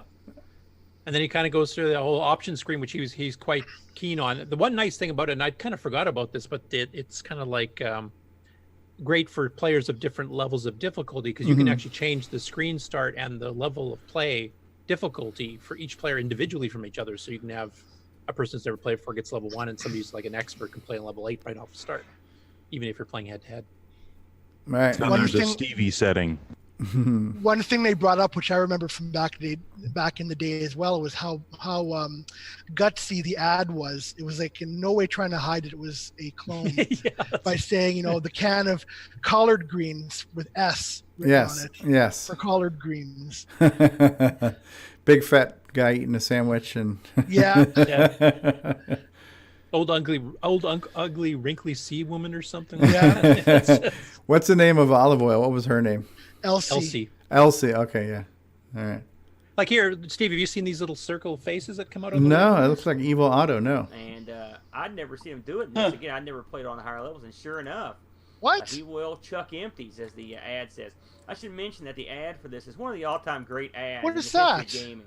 I've never seen him bouncing. Apparently, Evil the Otto. real Popeye in the arcade has these too. It's funny, I couldn't find just a picture. I had to go look through magazines to find it. I've never seen that. I guess because it's sort of notorious in a way. I've heard other people. It's only level 5. You start out on level 4 normally. The people that in ads. That's sad. I had to dig it up to put it on our yeah, that's cool. channel's Discord. Play. Yeah. So we actually. So a couple of things there. If you haven't played Sailor Man too much, there's a few things that you'll find you probably haven't seen before because he actually went through and manually set it to the later levels just to show you some of this stuff. Watch or listen to our other shows. I had seen Brutus get you from below, but I've never seen him reach down from above. Oh yeah, I've seen that. Yeah, I've seen that. When he does that. Yeah, that I've seen. Oh, what are we looking at here? Ed Snyder. Ed Snyder has had 2 posts on this. This is his new Coco 2 mini board with a combo 2 slot multi-pack built into a cube shape. The Coco and he was kind Cube. Of sending out some designs of what he was planning on doing. So I'll zoom a couple of those as we go through here. He's getting lots of feedback. What do you know about that? I'm not surprised. So here's his original, sketch he did at the beginning of the week, and he's showing, here's your 2 slots that are going to be coming out and how the thing fits together. And it looks pretty cool. He's kind of going through and figuring out what buttons and ports and where to put them for the joysticks. Now, what is that? A speaker? Yep. Yep. It's got a subwoofer in it. And then his keyboard, in an external case. Oh wow! Look at this. This has actually been rendered, and it looks cool, like Coco Cube. Look, Jason, he's using a key to turn it on too, just like yours. He's got a key. Yeah, look at that. Almost like a Mac Mini, almost. As long as it's got a red key, I'm okay. Yeah. Gotta have a red key. With the stop on there. Actually, it reminds me of the old G4 Cube, too. Remember that one that we used to call the tissue box because it had that slot in the top for the CD-ROM? Well, that could be like a toaster. It's got 2 slots in the back. Something like that would be, to redo, just take the electronics from inside it would be something that'd be ideal for my Model 4 Coco project. Yeah, and here you can see, here's the composite outs and the joystick ports. And looks awesome. Yeah. He's definitely done some engineering to it. And then later on, he did this update where all of a sudden he's actually got the prototype fully made, and he's got, the 2 slots filled with some sample cartridges, kind of showing how the whole thing's going to do. So he's already prototyping within a week of. So that little DIN pin in the corner, I'm assuming that's what the VGA breakout comes out of right there. Which one? There's in the bottom left-hand corner. It looks like a little mini din. Where, how do you connect? How do you connect VGA to this? That's on the other side, I think, isn't it? It's got Coco SD. It's Coco VGA built in. That looks more like a power connector in the lower left. Oh, okay. I'm just trying to figure out where's the VGA like connector. Barrel connector. VGA's, I think. In the front. Here. Front. There you go, right there. Well, that looks wider though. That looks. That's keyboard, I think. That's a wider connector. I'm not seeing where the video output's at, but it doesn't matter right now. That's cool though. That's wider than a VGA, but maybe it breaks out into something. Let's say it's probably keyboard. Yeah. Looks like a VGA in this picture. Bruce Moore says this is the Coco Borg cube, right? So resistance is futile. It's neat. So maybe that's power. It's a nice little compact one, especially considering it's combining a 2-slot multi-pack along with... Yeah, and so those are the two joystick DIN pins right there, I'm assuming? Yeah, composite video and audio out. Yeah, so it's got to figure out where's the awesome. where's the VGA or S video coming from. Isn't this his Coco? Isn't this his Coco 1 and 2 clone, which is only composite video? Yeah, I think. Yeah, this one is. Yeah. VGA was going to be an add-on card. I thought he said. Yeah, he was going to do a satellite board with some extra too. features. Yeah. So this wouldn't have VGA as is. Oh, okay. So it's not a standard. No. Standard output. No. But you could add like Coco VGA to it or something. Yeah, I'll probably add that later. Yeah, but he was going to have a satellite board you plugged in with a whole bunch of extra functionality. Okay, cool. Yeah. No, it's neat though. I think the question in everyone's mind is, does it include a real-time clock? Oh, exactly. Otherwise, it's not worth the wait. Don't bother making a Coco if I had an RTC. And I want 16 slots. Well, yeah, you want to have all your things plugged in at once, like Orchestra 90, speech sound pack. Nick, you're starting to sound like David Ladd. RS you know, you should go seek treatment. You should go seek treatment. I think he didn't he. Was it this one he had the APL3 chip built in, or was that the Coco 3 one? Coco 3. It must have been Coco 3 one. Yeah. Okay. Well, it looks really cool. Yeah, it looks awesome. Okay, next up. I'm trying to remember. I can't remember the guy's real name because we've talked to him about it a few weeks before. He's been doing some Coco videos on YouTube. He just calls himself Share Squid, and I did have his real name from the past. Share Squid is John Day, who's also working on Return to ROM. Yeah. Thank you for remembering that because my memory failed me. Mm-hmm. But he did two little Downland related ones. He did one tips and tricks, and he plays through, I think, about to level chamber 6 or something like that, and gives you some tips for playing the game. The fact that you can actually jump onto a wall and hang there if there's a little bit of a jagged edge, and some of the timings you have to do, safe spots when you have the boulders coming out, things like that. I won't go play through the whole thing, but let's see if I can find a little. Yeah, I remember doing a live stream of this one time, and I actually got further than I'd ever gotten in my entire life. I'll get to that in a second. Did you wind up rage quitting on that video? I know I swore a lot. This game has got to be second only to Popstar Pilot as the hardest game that's ever been made for the Coco. Yeah. Thank you. No, this is way harder than Popstar. Popstar's a snap. Oh man, not for me. Thank you. Let me. Right, Nick? Popstar is like. What about Nick Marenti's Pac-Man or Gatecrasher? No, those things are shite. And then this is, I was going to make a joke about Stevie's gameplay on his next video he did for Downland here, but actually watching Stevie play last night, I have to retract some of that because Stevie's vastly improved lately with his new joysticks. So. Well, speaking of Downland and joysticks, just so you know, I will be receiving, hopefully by next week's show, the new joystick that Sheldon McDonald has been working on that he specifically wants me to test with Downland. So it's the one that looks like a Sega Genesis style kind of controller, but it's got the little thumbstick on the left and the two buttons on the right, so it looks more like a 90s style controller. So he's sending me one of those, and he's like very specifically, he's like, you got to do Downland. I want to see you do those corner moves with this controller. I think that's what he designed it for, Okay, cool. We'll have to take a look at that. This one's called Downland, Dumb Ways to Die. As the same guy as the Share Squid too? Same guy. Dumb Ways to Die. Well, that's anyway in this game. They all suck. So like getting by acid drops, getting hit by the boulders, oh, that's hit by the bat, funny. And so a little bit of humor on that particular one here, because the first one he was going to try to play through the entire game because apparently he's good enough. He can do that in one shot usually. Wow. And he was time limited because his phone only has a certain amount of memory capacity for video. He said he has to get it done in like 6 minutes before he runs out of room. So he's going to try it again later on from what he said in the first video. But anyway, that was a nice little humorous bit there on ways to die in Downland, which Yeah, I'm sure we're all experts on. Yeah. There are plenty of smart ways to die, but let's go over some of the dumb ones. This one here, Brian Weasler, our very own, has pictures and now a demo video up of the Dazzle video capture device, which is not one I'd heard of before. Are you guys familiar with that particular one? Negative, but Pinnacle. I know the name Pinnacle. So yeah. Okay, there's a picture of it. Yeah, it's kind of an odd shaped device here, but apparently it's the composite capture off of Coco quite well, which Coco's notorious for having a rather crappy composite signal. Yeah. So here's him capturing Demon Attack. Yeah, no, it looks good. That looks pretty clean. With a slightly corrupted version of Demon Attack. Yeah, you don't see the author's name in there. The thing I noticed there is you're seeing some of the interleaving too, which tells you that it's doing this at a highly quick pace. Because what happens now is that with modern technology, we're seeing things that the old analog stuff wasn't capable of showing us. And so you see how you can see when it flashes screens, how you can see the even and odd lines there. That's the interleaving that goes on with CRTs. It's it's an interleave thing where it comes in 2 passes. Yep. So that's Showing just fields showing. rather than Yeah, frames. that's just showing you how quickly this is gathering all that data.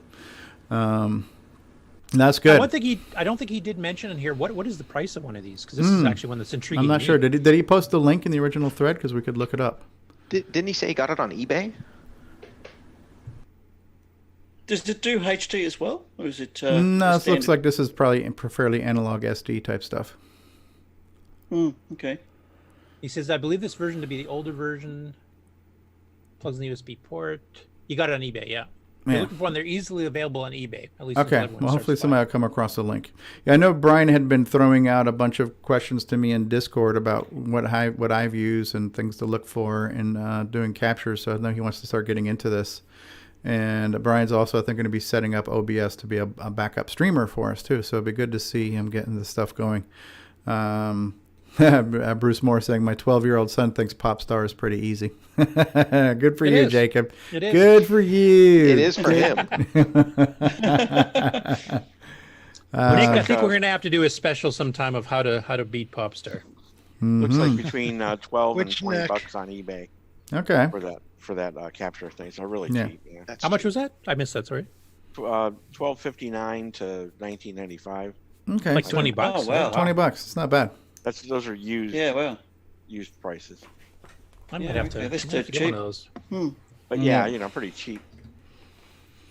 Okay, this last block of the news, because there wasn't a ton happening this week. That person that I've mentioned before, Pets SAS JLM1 or Jim1, I should say, on YouTube, has been doing a ton of gameplay videos from every platform. But he's been doing quite a few Dragon ones, going alphabetically through, as I mentioned before. Okay.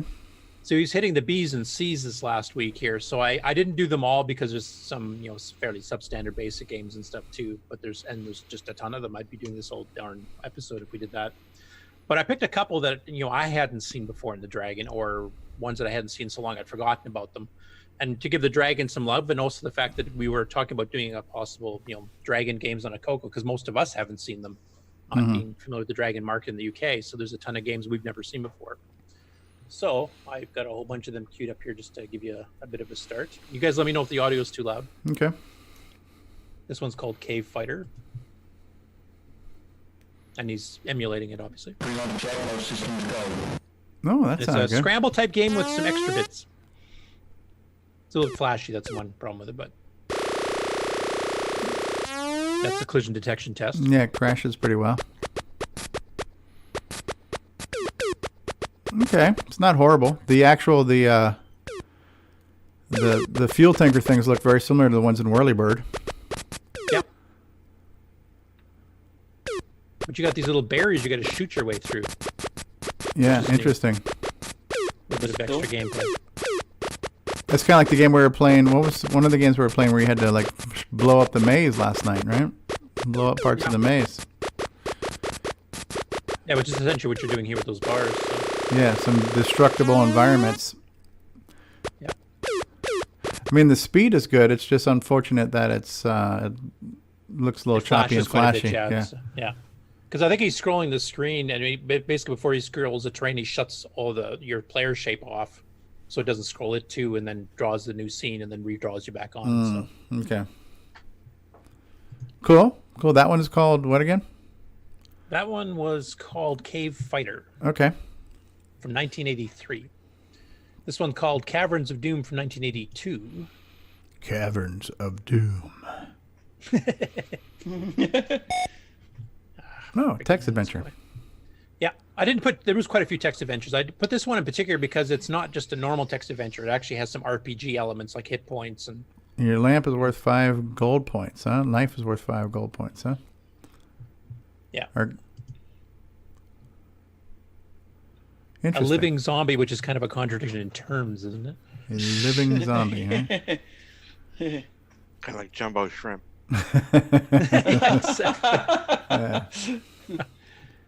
But here you can see it actually has some of the RPG Dungeons and Dragons Yeah. style for hit points and Kick armor. zombie. And I don't understand. Kick. Kill the son of a bitch already. And the status bar changes color depending whether you're going to fight or not. So. Okay, everything is dark. What do you want to do? Light match. I don't understand. Yeah,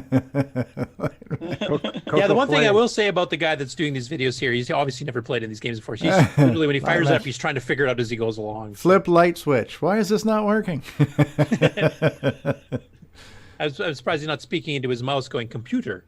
Right. Clap hands. Does this room have the clapper? Alexa, lights on. Why do my lights keep flickering? Yeah. At any rate, it was another interesting take because it was a type of a game mixture for a text adventure game. Absolutely, yeah. I hadn't seen before, so that was kind of neat. Cool. Next up is Capture the Flag. Wow, This is one of the ones that has a nice splash screen on it when you're loading it. Must be Ouch. British. It's Ouch. illegal to hire it. Too loud? No, Or it's just the the colors are screen hurting was- my eyes. Sensitive 90s guy. Must be British because it's illegal to hire it. HIRE, which is a British term. Bunch of options in the game. Is this in basic? Yes, this is. Okay. Now, these Capture the Flag with the hexagonal shaped things, I mean, there was Avalon Hill used to make board games like this too, so I don't know if it's based on this. So is this kind of like a Minesweeper, sort of? Not really. You actually have to move your pieces around and stuff. Oh, okay. Capture the Flag, you can have the optional, the flag can move, or it's just in a static position, or... I've never played this, so I don't know how. And what is exact game C? Is that the guy who's trying to come and capture it?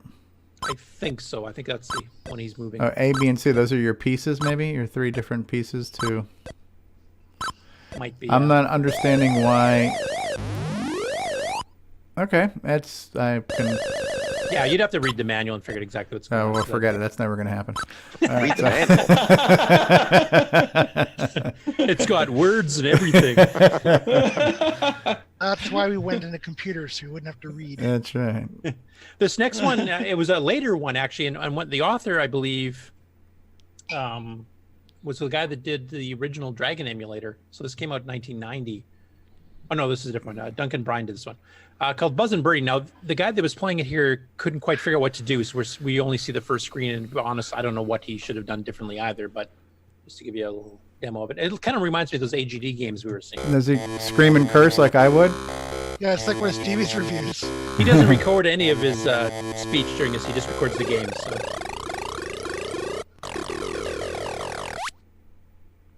No, who are you?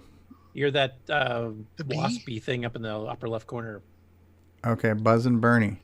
A lot of these things remind me of a lot of those AGD games. Okay. Yeah, this one does. Yeah. So he's able to move. Now he's falling. I guess kind of like gravity. I'm assuming you need to get a key. Well, that's what we thought too, but it looks like he gets stuck there and can't get it. So I don't know what you're supposed to be doing. But I won't go through the rest of the video because he was trying to figure it out and he couldn't figure it out either. So that may be one we'll have to try and find a manual for. Yeah, interesting. Okay. Bust Out. Bust Out. This is a game that, of course, we've seen bazillion versions of. But this is the first one I've seen using one of the higher res semi-graphics modes. Ooh, that sounds intriguing. Dragonfire Services, copyright 1988. Yeah, so it's a later version of it, too. Mhm. So what does the ball look like if it's semi-graphics? Well, I guess we'll have to wait and see, huh? Yeah, some options you can pick from, too. Size of bricks. Music. Ooh. Do you want a fast bat? Is the bat your paddle? Yep. Must be. Okay. What are you Keep playing, a pause game for of thought cricket here. right now? Yeah. We're thinking. Dun-dun-dun. Wow. How long are we going to spend on the actual startup screen here? Okay. Okay. Not a bad ball. You can hear all the DAC noise, which you get a lot of this on emulators. Things that are using the joystick, you can hear that kind of one DAC bit sound noise. in particular that most of them do pretty bad. But you notice even the scores using the semi-graphics. Yeah, but that's in actually graphics, so this would work on a Coco 3 with the poke. This is actually pretty good. I mean, this is a perfect use of an SG type thing for, what the hell do you need for Pong or Breakout, Oh, background music. Yep. I'd like to try this on real hardware because that buzzing sound, I'm not Yeah, sure if that's that emulated or DAC not. noise is killing me. Yeah, that's yeah. It's weird to me that the bricks are so big. Well, that was an adjustment. option, It's an though. option. Ah. He chose the largest size. Yeah. You picked the Listen. Duplo bricks. It's not the size of the brick; it's what you It's not build the with Lego. them. Oh, that's true. That's true. And there goes the show. Actually, I'm intrigued. I want to try this one. I want to try this game. We're going to try this one tonight, Curtis, on our second marathon. And then you get a little victory You got, music when some you win the music. level. That's Yeah. good. It's quite innovative for a bust-out game. Absolutely. You probably could have saved a lot of space if they just did simple numbers too, like kind of like what you have in your LED watches and stuff. You could have done a simpler number and made them shorter and had more room for play space. But that's a nice font thing they came up with there. That's cool. Yeah, and I like the customizability of the game too. There's a lot of options. Yeah, a lot of options. Speed and ball and brick size. Paddle we have size, Matchy. Matchy gives it his approval. Matchy says this is a nice semi-graphics game. Yeah, and he's done some semi-graphics games, so he would know. Okay, next up is Bug Diver. Bug Diver. Now this one reminds me of Shark Treasure. I think the basic gameplay is similar. Okay. Remember the old Computerware game? Mm-hmm. Use arrow keys to move bug. Use a mirror beetle. As a mirror beetle, you've got to be fast and outswim the merciless bug-eating fish whilst stealing. No, you're too slow. Oh, that is cool. Yeah. So you got to get to the bottom. So this is very much like that Shark Diver game. But there is a spit ton of fish there, huh?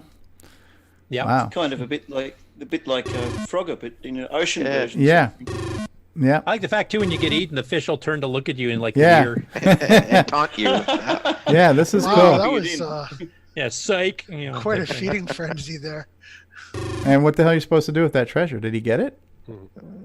Look like Oh, you're. and I think he's supposed to be getting those things to the side. Yeah, I think he's supposed to be getting his. Oh, so not the treasure. So those things down there, huh? Maybe you got to like pick them up and put them in the box. Oh, maybe. I Well, like that's it when impossible. they face you. Yeah, that Yeah. was my. That looks Evil. pretty difficult. Freaking evil game. Well, Shark Treasure got that way too in the later Yeah. levels too. Oh, Shark Treasure would be a good one to kind of palette hack, don't you think? Yeah. You can make the sharks gray or something, That'd be kind of cool to Yeah, play you with keep palettes. the blue water type thing, but you can fix some of the rest of the graphics up. Yeah. Yeah. This looks good. Yeah, if only I want to see him get one of the bloody things now. It's like He didn't. Ah. Yeah. All right. So yeah, that's watching that screen just makes me want to see. I get one stupid thing. Yeah, same. Next one up is Bubble Buster, which is kind of a clone of Popcorn the Dragon had. Oh, neat. And this is from that pocket money, dirt cheap, £5, which is like $9 or $10 at the time. Electric color. Yeah, at least it's got color right. Yeah. Ooh, okay. Oh, it's so like this a is Kaboom. yeah, Activision I'm more had like a- an Avalanche Kaboom. Yeah. Yeah, Activision had a It's like Popcorn. It's basically Yeah. Popcorn in PMO 3. Popcorn, or PMO Activision 3, had one yeah. called Kaboom. Mm-hmm.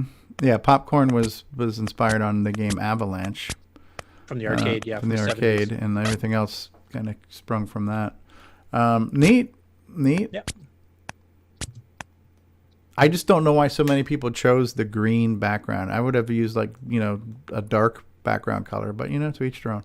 I think some people were used to green screen monitors back then.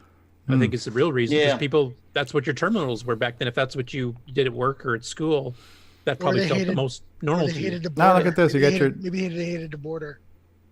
and then border around it. Here's the green your screen monitor. Green screen monitors, though, were usually the other way around. It was usually black background with a green text in it. True. Okay, what is this? This is Brock's Kingdom from 1985 by Is that Blabby Blabey. Homer Frick? Is that Homer Simpson? I don't know what the hell's going on here. Well, you got to wander through these mazes, and you can get hit by creatures, and you have to navigate. I can't remember if you get damaged when you hit the walls, and you have to find a gun, which you can see the icon for in the lower left there. Okay. And that other amulet or whatever the heck it is. Okay. Act with excitement. Whoops. That's cool. Fast forward a little bit here. It says something more exciting happens. Then you Oh, get a some creatures. You got to do a lot of spider. timing. Yeah. What are those little? What are This the, guy What are tracks the you. actual? What are the things Walls? actually in the? Yeah. What are they actually? Are they? Oh, it looks like a demon's looks like head or a something, yeah. something with horns or antlers or something. Yeah. Okay. It Or does an look like upside down choices Space to not Invader. hit the walls.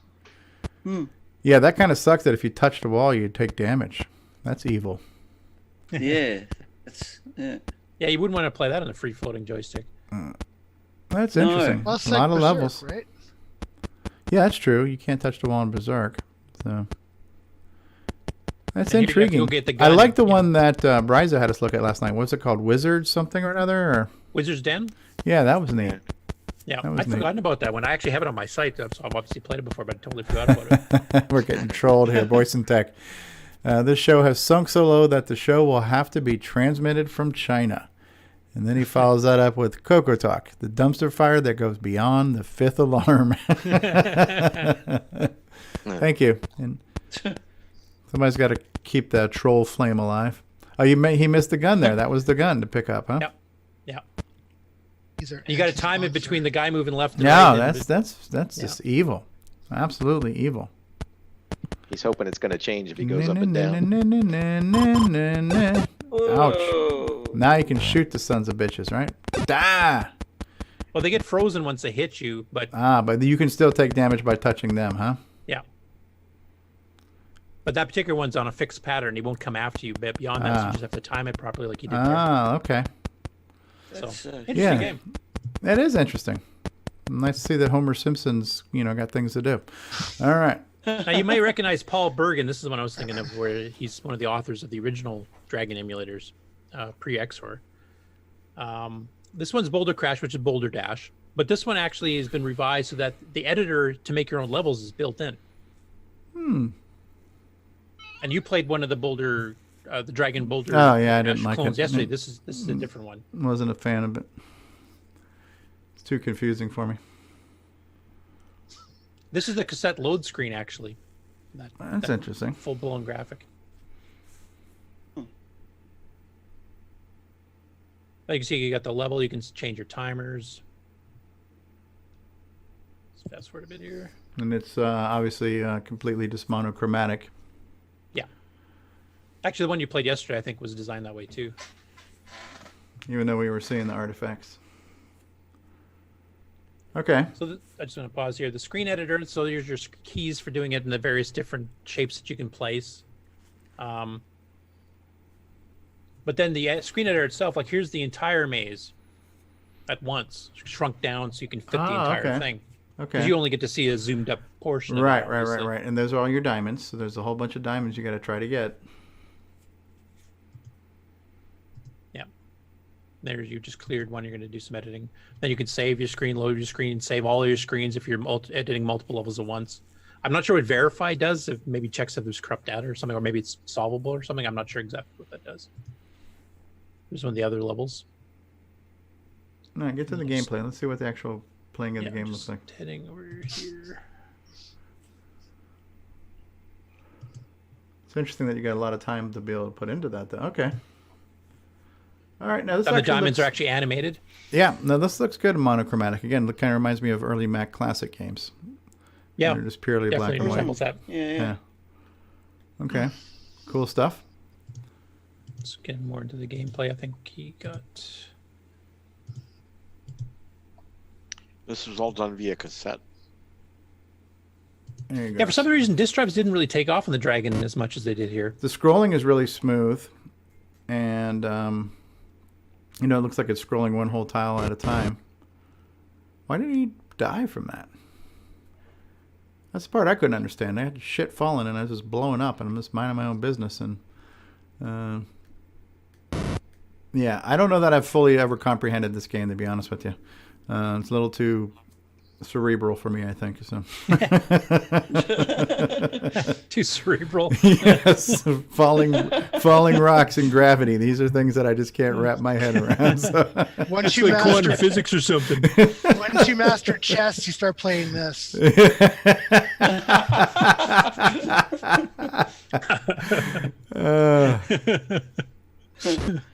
Oh boy.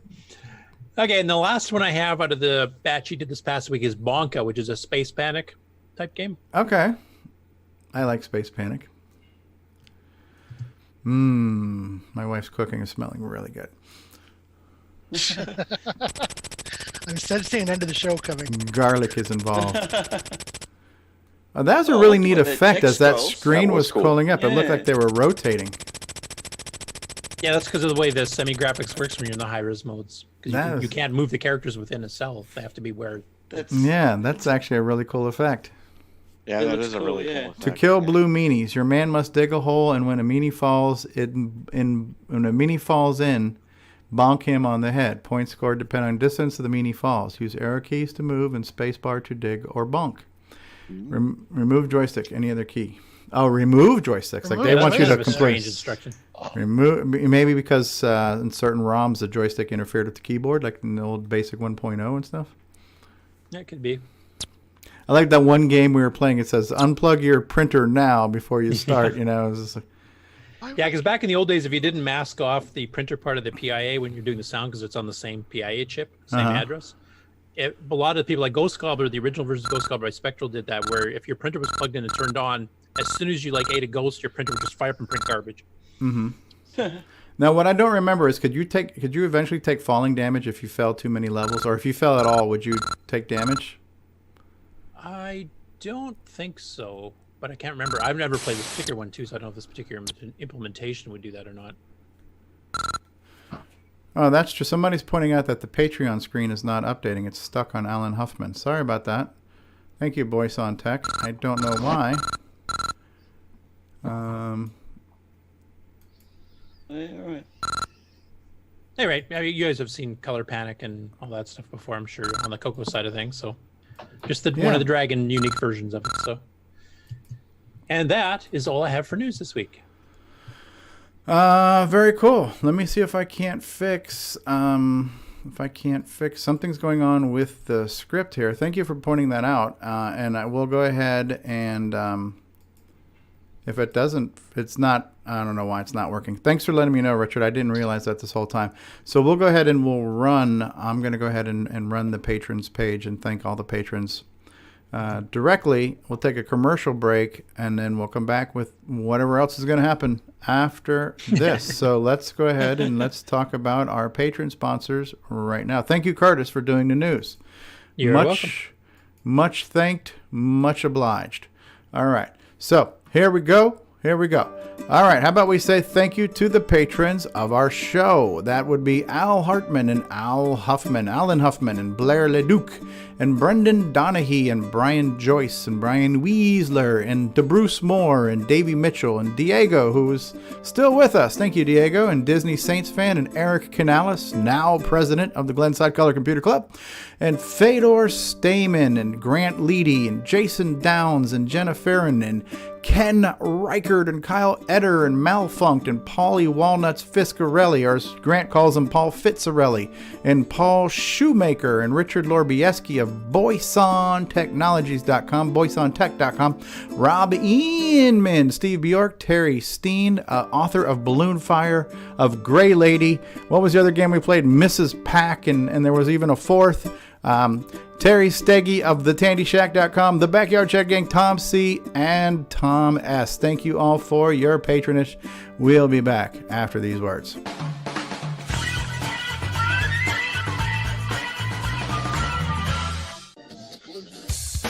have you got your Coco 3 yet?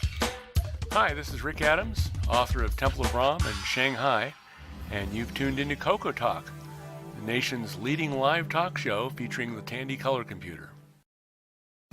What's going on, everybody? Original Gamer Stevie Stroh here, and if you're a fan of vintage computing and retro gaming, then you're going to love our retro swag shop at 8bit256.com. There you will find custom designs by Instagram artist Joel M. Adams. You can get I'm a Coconut, CoCoTALK, and other cool video game images on a t-shirt, coffee mug, or mouse pad. So if you love retro, then head on over to the retro swag shop at 8bit256.com today. Tell them the Original Gamer Stevie Stroh sent you.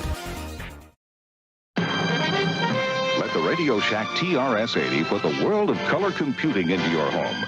Instant loading program packs turn any color TV into an exciting game arcade. And there's more. The color computer is an educational aid, a home management tool, an up-to-the-minute electronic information service. The programmable, expandable TRS-80 color computer from $399 only at Radio Shack, the biggest name in little computers. Hi, I'm Bruce Moore, and this is Jacob Moore, gotcha. And we are the Forest of Doom guys, and the Coco Forever guys, and we're at Coco Fest, and we love Stevie Stroh. Imagine a different world. A world where Tandy Corporation has the upper hand. Where the Coco surpassed all competitors. And all you have to do is travel back in time without making a single mistake. Coco Forever. How does it feel? I'm still believing. You definitely earned this office. Yes, you're too kind, and thank you. You want to grab some food before we head back and look at that Alt Reality OS9 module? It's only 40 years past due, but yeah, sure. How does it feel? I'm still believing.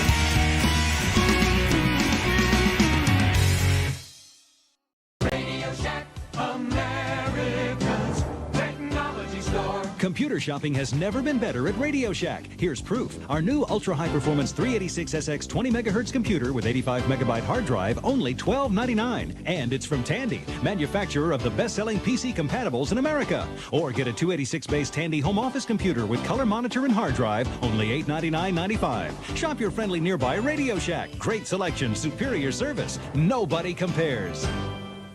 We now return you to CoCoTALK. And we're back. And thank you, Curtis, for the news. A lot of cool stuff. I like seeing Dragon stuff. Here's Ben Drake. Speaking of that, Ben Drake says, thanks for showing some Dragon games, Curtis. I ordered a Dragon MMC board, so I'm looking forward to playing some games on my machine when that gets here. Yeah, very cool. They had a different software market than us, which is kind of cool because they actually had, different innovations of ideas and stuff beyond what we did in certain ways. Yeah. So there's some uniqueness there to definitely tap into and try. And since I take it the MSC is their version of the SDC or another yes, version of the SDC. It's similar to the Coco SDC, but it also deals with cassette images, from what I understand, because most of the stuff for the Dragons were what we call CAS files, which is kind of like a disk image but a cassette image. But I imagine it allow save states too or something? Yeah, I know we talked about it when they talked about a new run was happening. I know enough to be dangerous when it comes to that. I wouldn't mind getting one. I've got a Dragon. I don't know if you guys know the answer to this question, but since us in the U.S. we have the Tano Dragon, which runs at 60 hertz NTSC. Were those games that were written for 50 hertz timing? Is there going to be any issues with the games? I don't think so, because I think the ROM boots it up in the right, or the actual hardware on the Tano version versus the UK version boots up to 50 or 60 hertz on its own properly. So maybe timing on some games might be a bit off. But I think it would depend on the game, but for the most part, no. It's hard to say because, I don't know how much they got into scanline tricks or scanline hacks, or if they got into timing, IRQ-based timing based on the V-blank and stuff like that. So if the V-blank is off, then I would imagine the game would be wackadoodle. Right. You know? And most people didn't. So that's why I'm saying for the most part, you wouldn't run into too many problems unless like Linville was programming it because he did a lot of that stuff. Well, he also in the like Farfall, he made it detect what version it was running on too. So on the screen for that, even I think Christmas Rush like did stuff the same like thing too. Dragonfire definitely doesn't work the same because of the time it's off. Right. So York did vertical blind stuff too. I thought he tried to. Yeah, I see. So when you made that comment, you're kind of talking about like he does a lot of VDG stuff that does exploit the timing. Is that what you meant by that? Absolutely. Yeah. Right, and so that since the timer is different, those exploitations might not display as expected. Exactly. VSync timing will definitely be an issue because it's 50 hertz, 50 times per second on the PAL ones, and it's 60 hertz on NTSCs. Yeah, gotcha. So that would be interesting to know because I know when you run XROAR, you can run a PAL or an NTSC Dragon, and we could probably test it that way too. I'm just curious because what I want to know is when I finally unbox my Tano Dragon, which is the US Dragon, I want to check out some of these games. I'm hoping they're going to play okay. I want to play. I would say 90 to 95% of them don't use VSync. Yeah. At some point in time, I would love to sit down and play some real Dragon games on a real Dragon. Yeah. Aren't there some like old new stock Tano Dragons available? I'm not sure if California Digital still has any. For a while. For a while there was. Yeah. They sold out a few years back. Yeah. I know. Yes. Well, I knew, but I didn't feel comfortable. All the stuff they were talking about was, well, the guy's not really good about getting back to you, and it's difficult to deal with, and you got to be patient. And so, to me, I just wasn't sure. But yeah, in the end, I ended up getting one anyway. So I'm glad I do have one. But I didn't jump on it when it was around. Anyways, yeah, that's cool. So what else we got to talk about here, boys and girls? Anything? Well, I can give you a little bit of an update here. That soap powder Coco 3 now has a new power switch in it, and is actually up and running behind me with the SDC. So we're all okay. So what what we see on the screen there is coming from that Coco. Actually, the one on the bottom there. The Cosmic Ambush. Yeah. So you cleaned out the cartridge port, and that was it? Yeah, cleaned it out. I just have to. I'm going to do a 512K upgrade on it here in a bit, but. Other than that, it's good to go. It was a quick repair. So you've literally been doing that while we've been talking. Oh, should have. Yeah, we're that boring that you just fix Cocos in the background. While the show. You know what? It passes the time, right? Can I send you mine? It was either that or sleep. So. Yeah. Does it pass the real time though? Mm-hmm. I'll send you my dead Coco too. You can fix it next week. Oh, well, I don't know about that. This was just a power switch. But yeah, I got it running Cosmic Ambush. I was going to run something else. Like, wait a minute, I got to put 512K in this yet. So that'll be the next thing there. It has a 6809. I'm just going to leave that as is right now. But it's up and running. So I'll take it. That's... one thing is Nick Marenti still on the call? I was going to ask him, did he want to give us an update on Gunstar? We haven't seen a blog for a while. I was just wondering how that's going. Yeah, I'm still working on it. There's a lot of things to do, but I don't really have an update. At this point, I guess video-wise, I'm going to be leaving it as a surprise for people. But there is all 4 levels are in there. The boss aliens are in there, but yeah, there's still a lot more to go. So is this a Christmas release or later? Well, either Christmas or the Coco Fest, I guess, is what I'm aiming for. So we'll see. Christmas release, what year? It's not really. Let's say Christmas and Coco Fest is kind of a big window. Hey, you got me. 2020-ish. That's Yeah. called playing it safe. Yes. It's looking good anyway so far.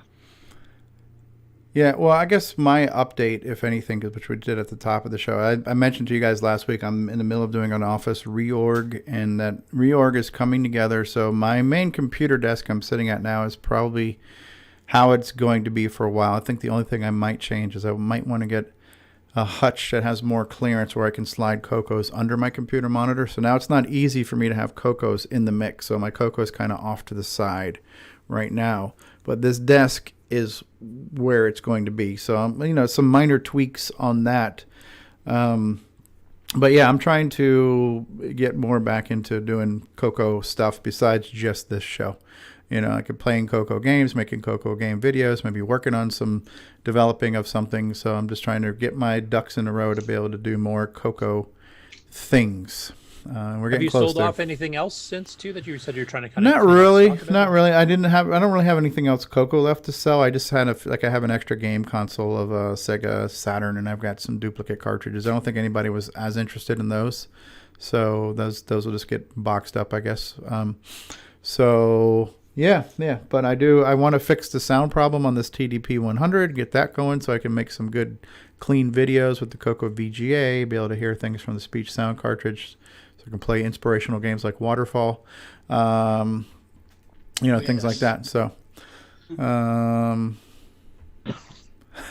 Boys on Tech update. CoCoTALK. The host still stinks. But we did a spontaneous gaming marathon last night that I thought was fun. That was fun. A different way of streaming. We streamed the live video to Discord, so people could actually watch it in Discord and talk real time, and it actually worked. So that was kind of an interesting experiment to. And you were trying out John Strong's new joystick too. John Strong's joystick, which seems to work. So, yeah, very cool. Are you going to be streaming Discord again tonight? Maybe. You never know.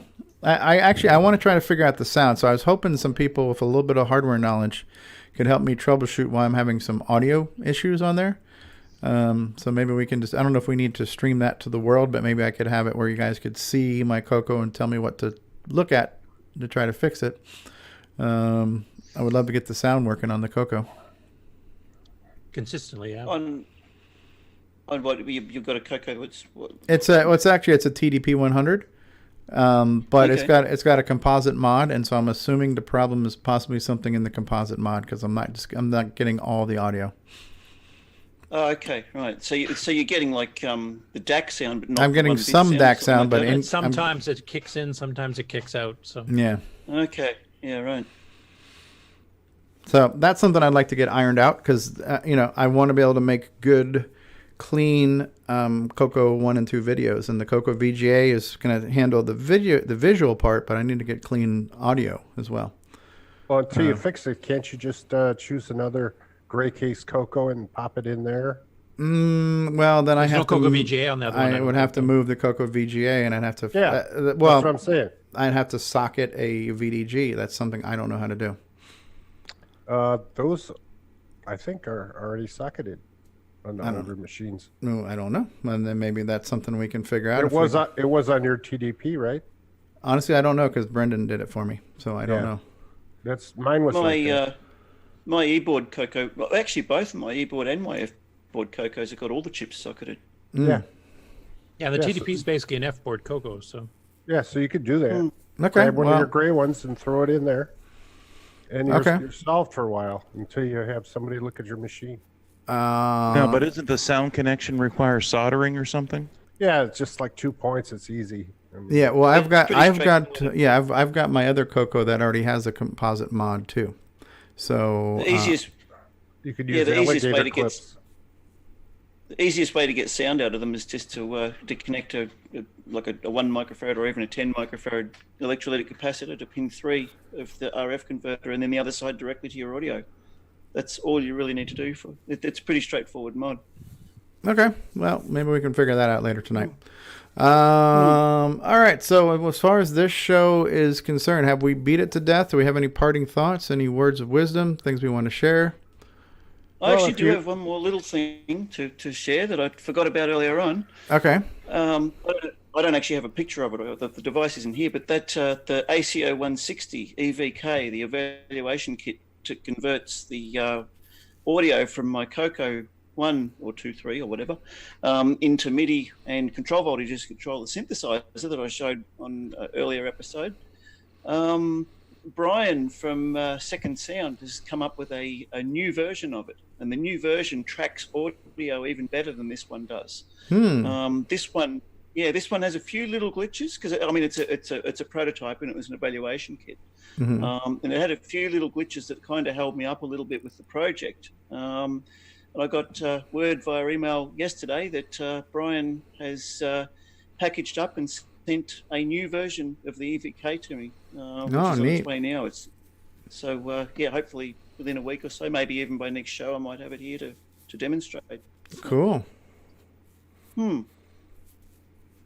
Cool. Get more Coco music.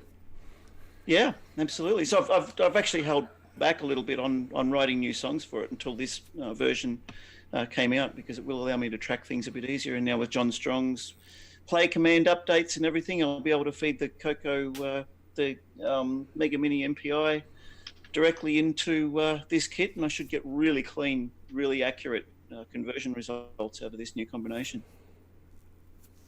Cool. Can't wait to hear it.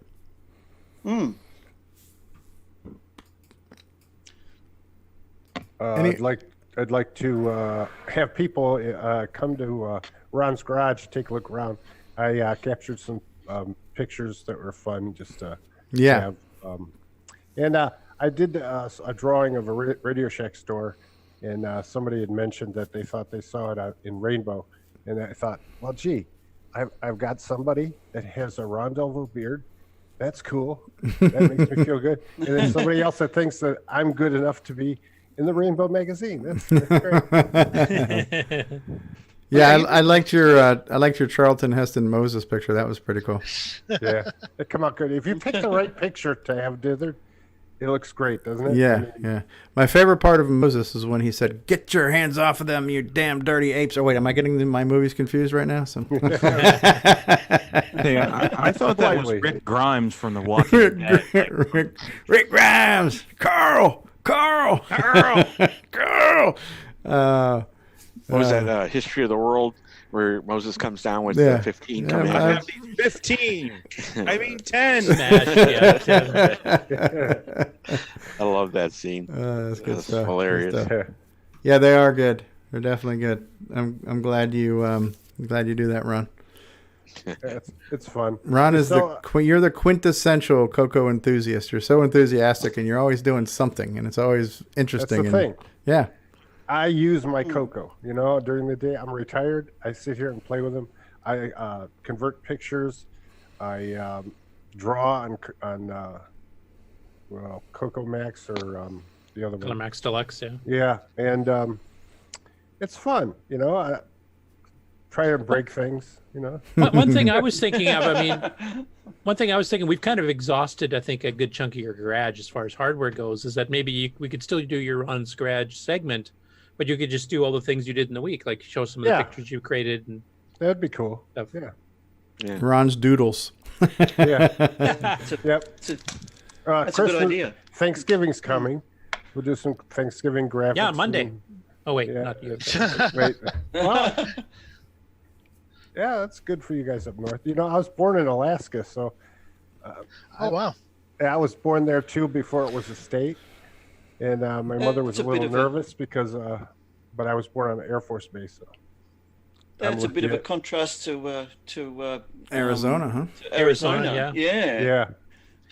So if you keep that trend up, you'll be moving to the surface of the sun in about a year or two, right? Yeah. Well, I'm gonna go at night. Via Mercury. But it's a dry heat. That's right. Just go visit the sun at night. It'll be fine. It'll be a lot much cooler. That's right. And one more soap powder Coco 3 update. You see, I now have the Pac-Man transcode playing. So okay, so you do 112K was successful. Maxed out the RAM. Wow. Yeah. Does like a nice, huge update in the It's live. really, yeah, I know. It's breaking news. We need like a breaking news stinger. Now, We did do. you order? Did you order Yeah. a keyboard from Ed and get that received while we were online? Hey, new keyboard installed. That it is was something coming- else. It was coming via Star Trek transporter. Yeah. Yeah. Yeah. Yeah, the quantum entangled version will be there shortly. Well, I mean, I Quantum want to. entanglements I are fascinating definitely. I want to thank you guys every week for coming together. This is always the highlight of my week, is just getting together and talking to you guys and talking about the Coco. I have. Wow, what does that say about the rest of your week? You know, the rest of your life in general. I mean, holy. Yes, agreed. Well, a big thing for you is getting your desk set up, right? Yeah, I mean, the office has been it's been like a thorn in my side, and psychologically, it's been really affecting my ability to do things. Because every time I walked in here, I was just like, ugh, I hate it. I can't. I didn't feel the feng shui of anything here. So, trying to get the groove back here. But yeah, I was been thinking, I've been such a slacker when it comes to doing Coco stuff. I haven't been playing any games. I haven't been making any videos. I haven't been doing this. So seeing like these new podcasts come out and seeing other things going on, it's just kind of inspiring me to want to get back to doing more Coco stuff just besides this show. So, I mean, we got all you guys who do this. We got Ron. Ron, you're the biggest inspiration of them all. You're just always doing something, and that's what it should be about. The other thing is too is like there's been a few new game releases over the last year, but not a ton. So if you've played a lot of the other older ones, and it might be getting kind of burnt out, going to play the same games. But now that we're finding all these new Dragon games, you actually have a whole new catalog to go through.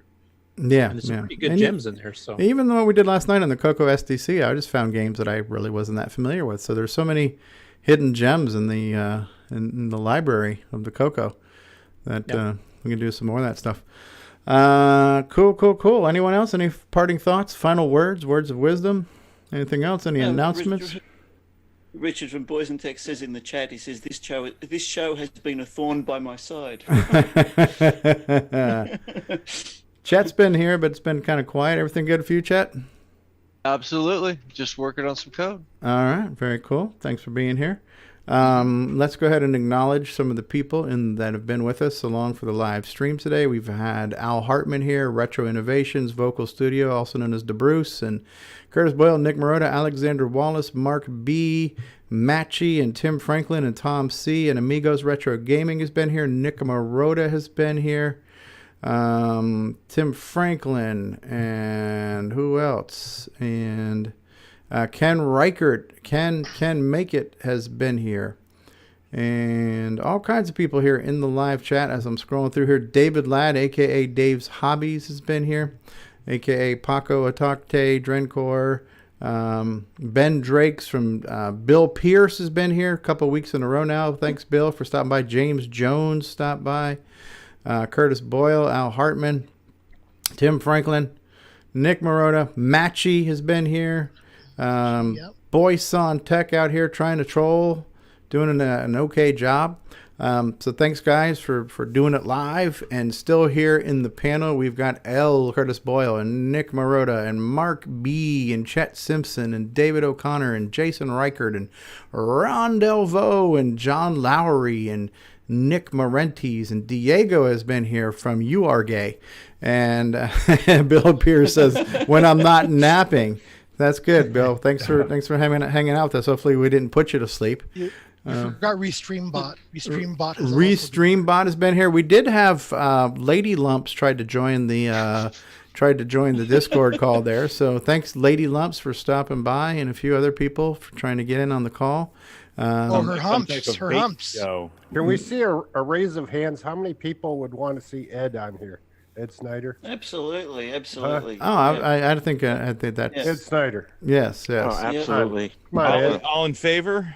Ron Delvaux. Ron, make him an offer he can't refuse. We got to do something. You got to go have lunch with him, Ron. Yeah, we got to do something. Where does he If live? he's not on here, he's not working on his other stuff. Yeah, but he was in Minnesota, if I remember. If we could just get a few minutes, you know. Just Maybe he kidding. could record Yeah. something if he doesn't want to come on. Well, he does. He That would puts be cool. he puts it all on YouTube and on Facebook. So Yeah, I would love to have him. I believe I've asked him to come on. I know I don't want to push the guy, and we're grateful for what he does. But yeah, you know the great thing about Ed Snyder is he doesn't need to do press. You know, he's his products and his products stand for themselves. But would we love to have him on? Absolutely. But Cool Thank to see you, how Ed. how his mind works, you know, how he comes up with. yeah, stuff. he's been in the live chat a handful of times answering questions and stuff like that too. But absolutely, I agree. We would love to have Ed Snyder on the program. I'm live. hoping we can convince him to come to Coco Fest this year too for the 40th anniversary, because that would be nice to have him actually, be there, and we can, thank him in person. Like, what was his first computer? That'd be cool to hear, you know? Yep. Well, Grant Leedy says this show is too short, which is a good thing. Ho! All right. So how about that? I'm going to play the outro. We're going to cue outro, and we'll be back for final thoughts. This concludes another episode of CoCoTALK, the world's leading live talk show featuring the Tandy Color Computer. For all things CoCoTALK, visit us on the web at CoCoTalk.live. We'd love to hear from you. Send feedback, suggestions, even segments via email to CoCoTalk at CoCoTalk.live. CoCoTALK is rocking the 8-bit world, keeping the Tandy flame alive. We may be mocked, but we'll never stop, cause CoCoTALK is rocking the 8-bit world.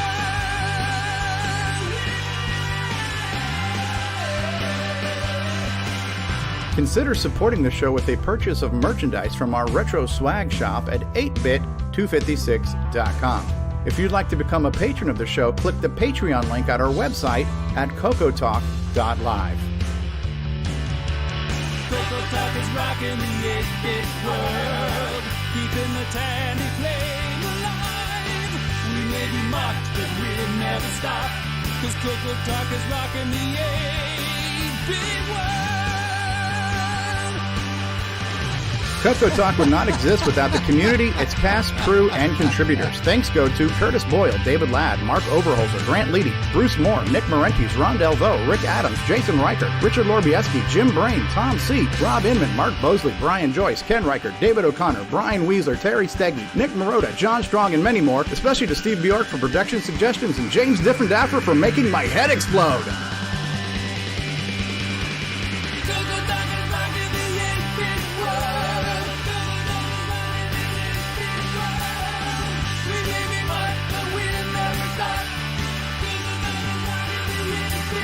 Please help support the Coco community by visiting some of its various contributors. A list of resources is available at imacoconut.com. That's IMACOCONUT.com. The CoCoTalk theme song is copyright 2008 by D. Bruce Moore and Greg Sheeler. Mixed, mastered, and produced by D. Bruce Moore.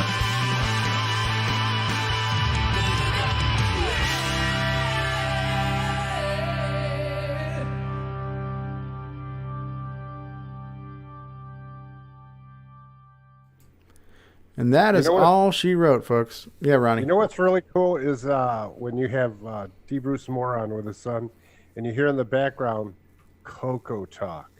You know, it's like a background noise of people talking, and they're all Coco talking. Oh, yes. I didn't think about that. Next time you run that, listen. It's really cool to hear all that stuff.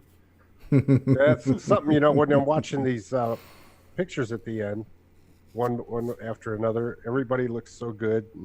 And then the natural background when those pictures were taken was that noise. Yeah. Really cool. That was from this year's Coco Fest for the most part. Yep. It's really neat. Yes. All right. Final thoughts. John Lowry, anything for the folks at home to take away with? Not really. No, I haven't been doing much lately. Just, you know, working and getting healthy and getting ready to go back to work here in a couple of weeks. About 15 days, about 2 weeks. I'll be going back to work, and so just working on getting life normal again. Good. You feeling good? Yeah, feeling awesome. Good. Yeah. It's awesome. You look awesome. Thank you. That's good. Speaking of looking awesome, Nick Marotta. Final thoughts, parting thoughts. The Brad Pitt of the Coco world. Brad Pitt. Yes, self-described, actually.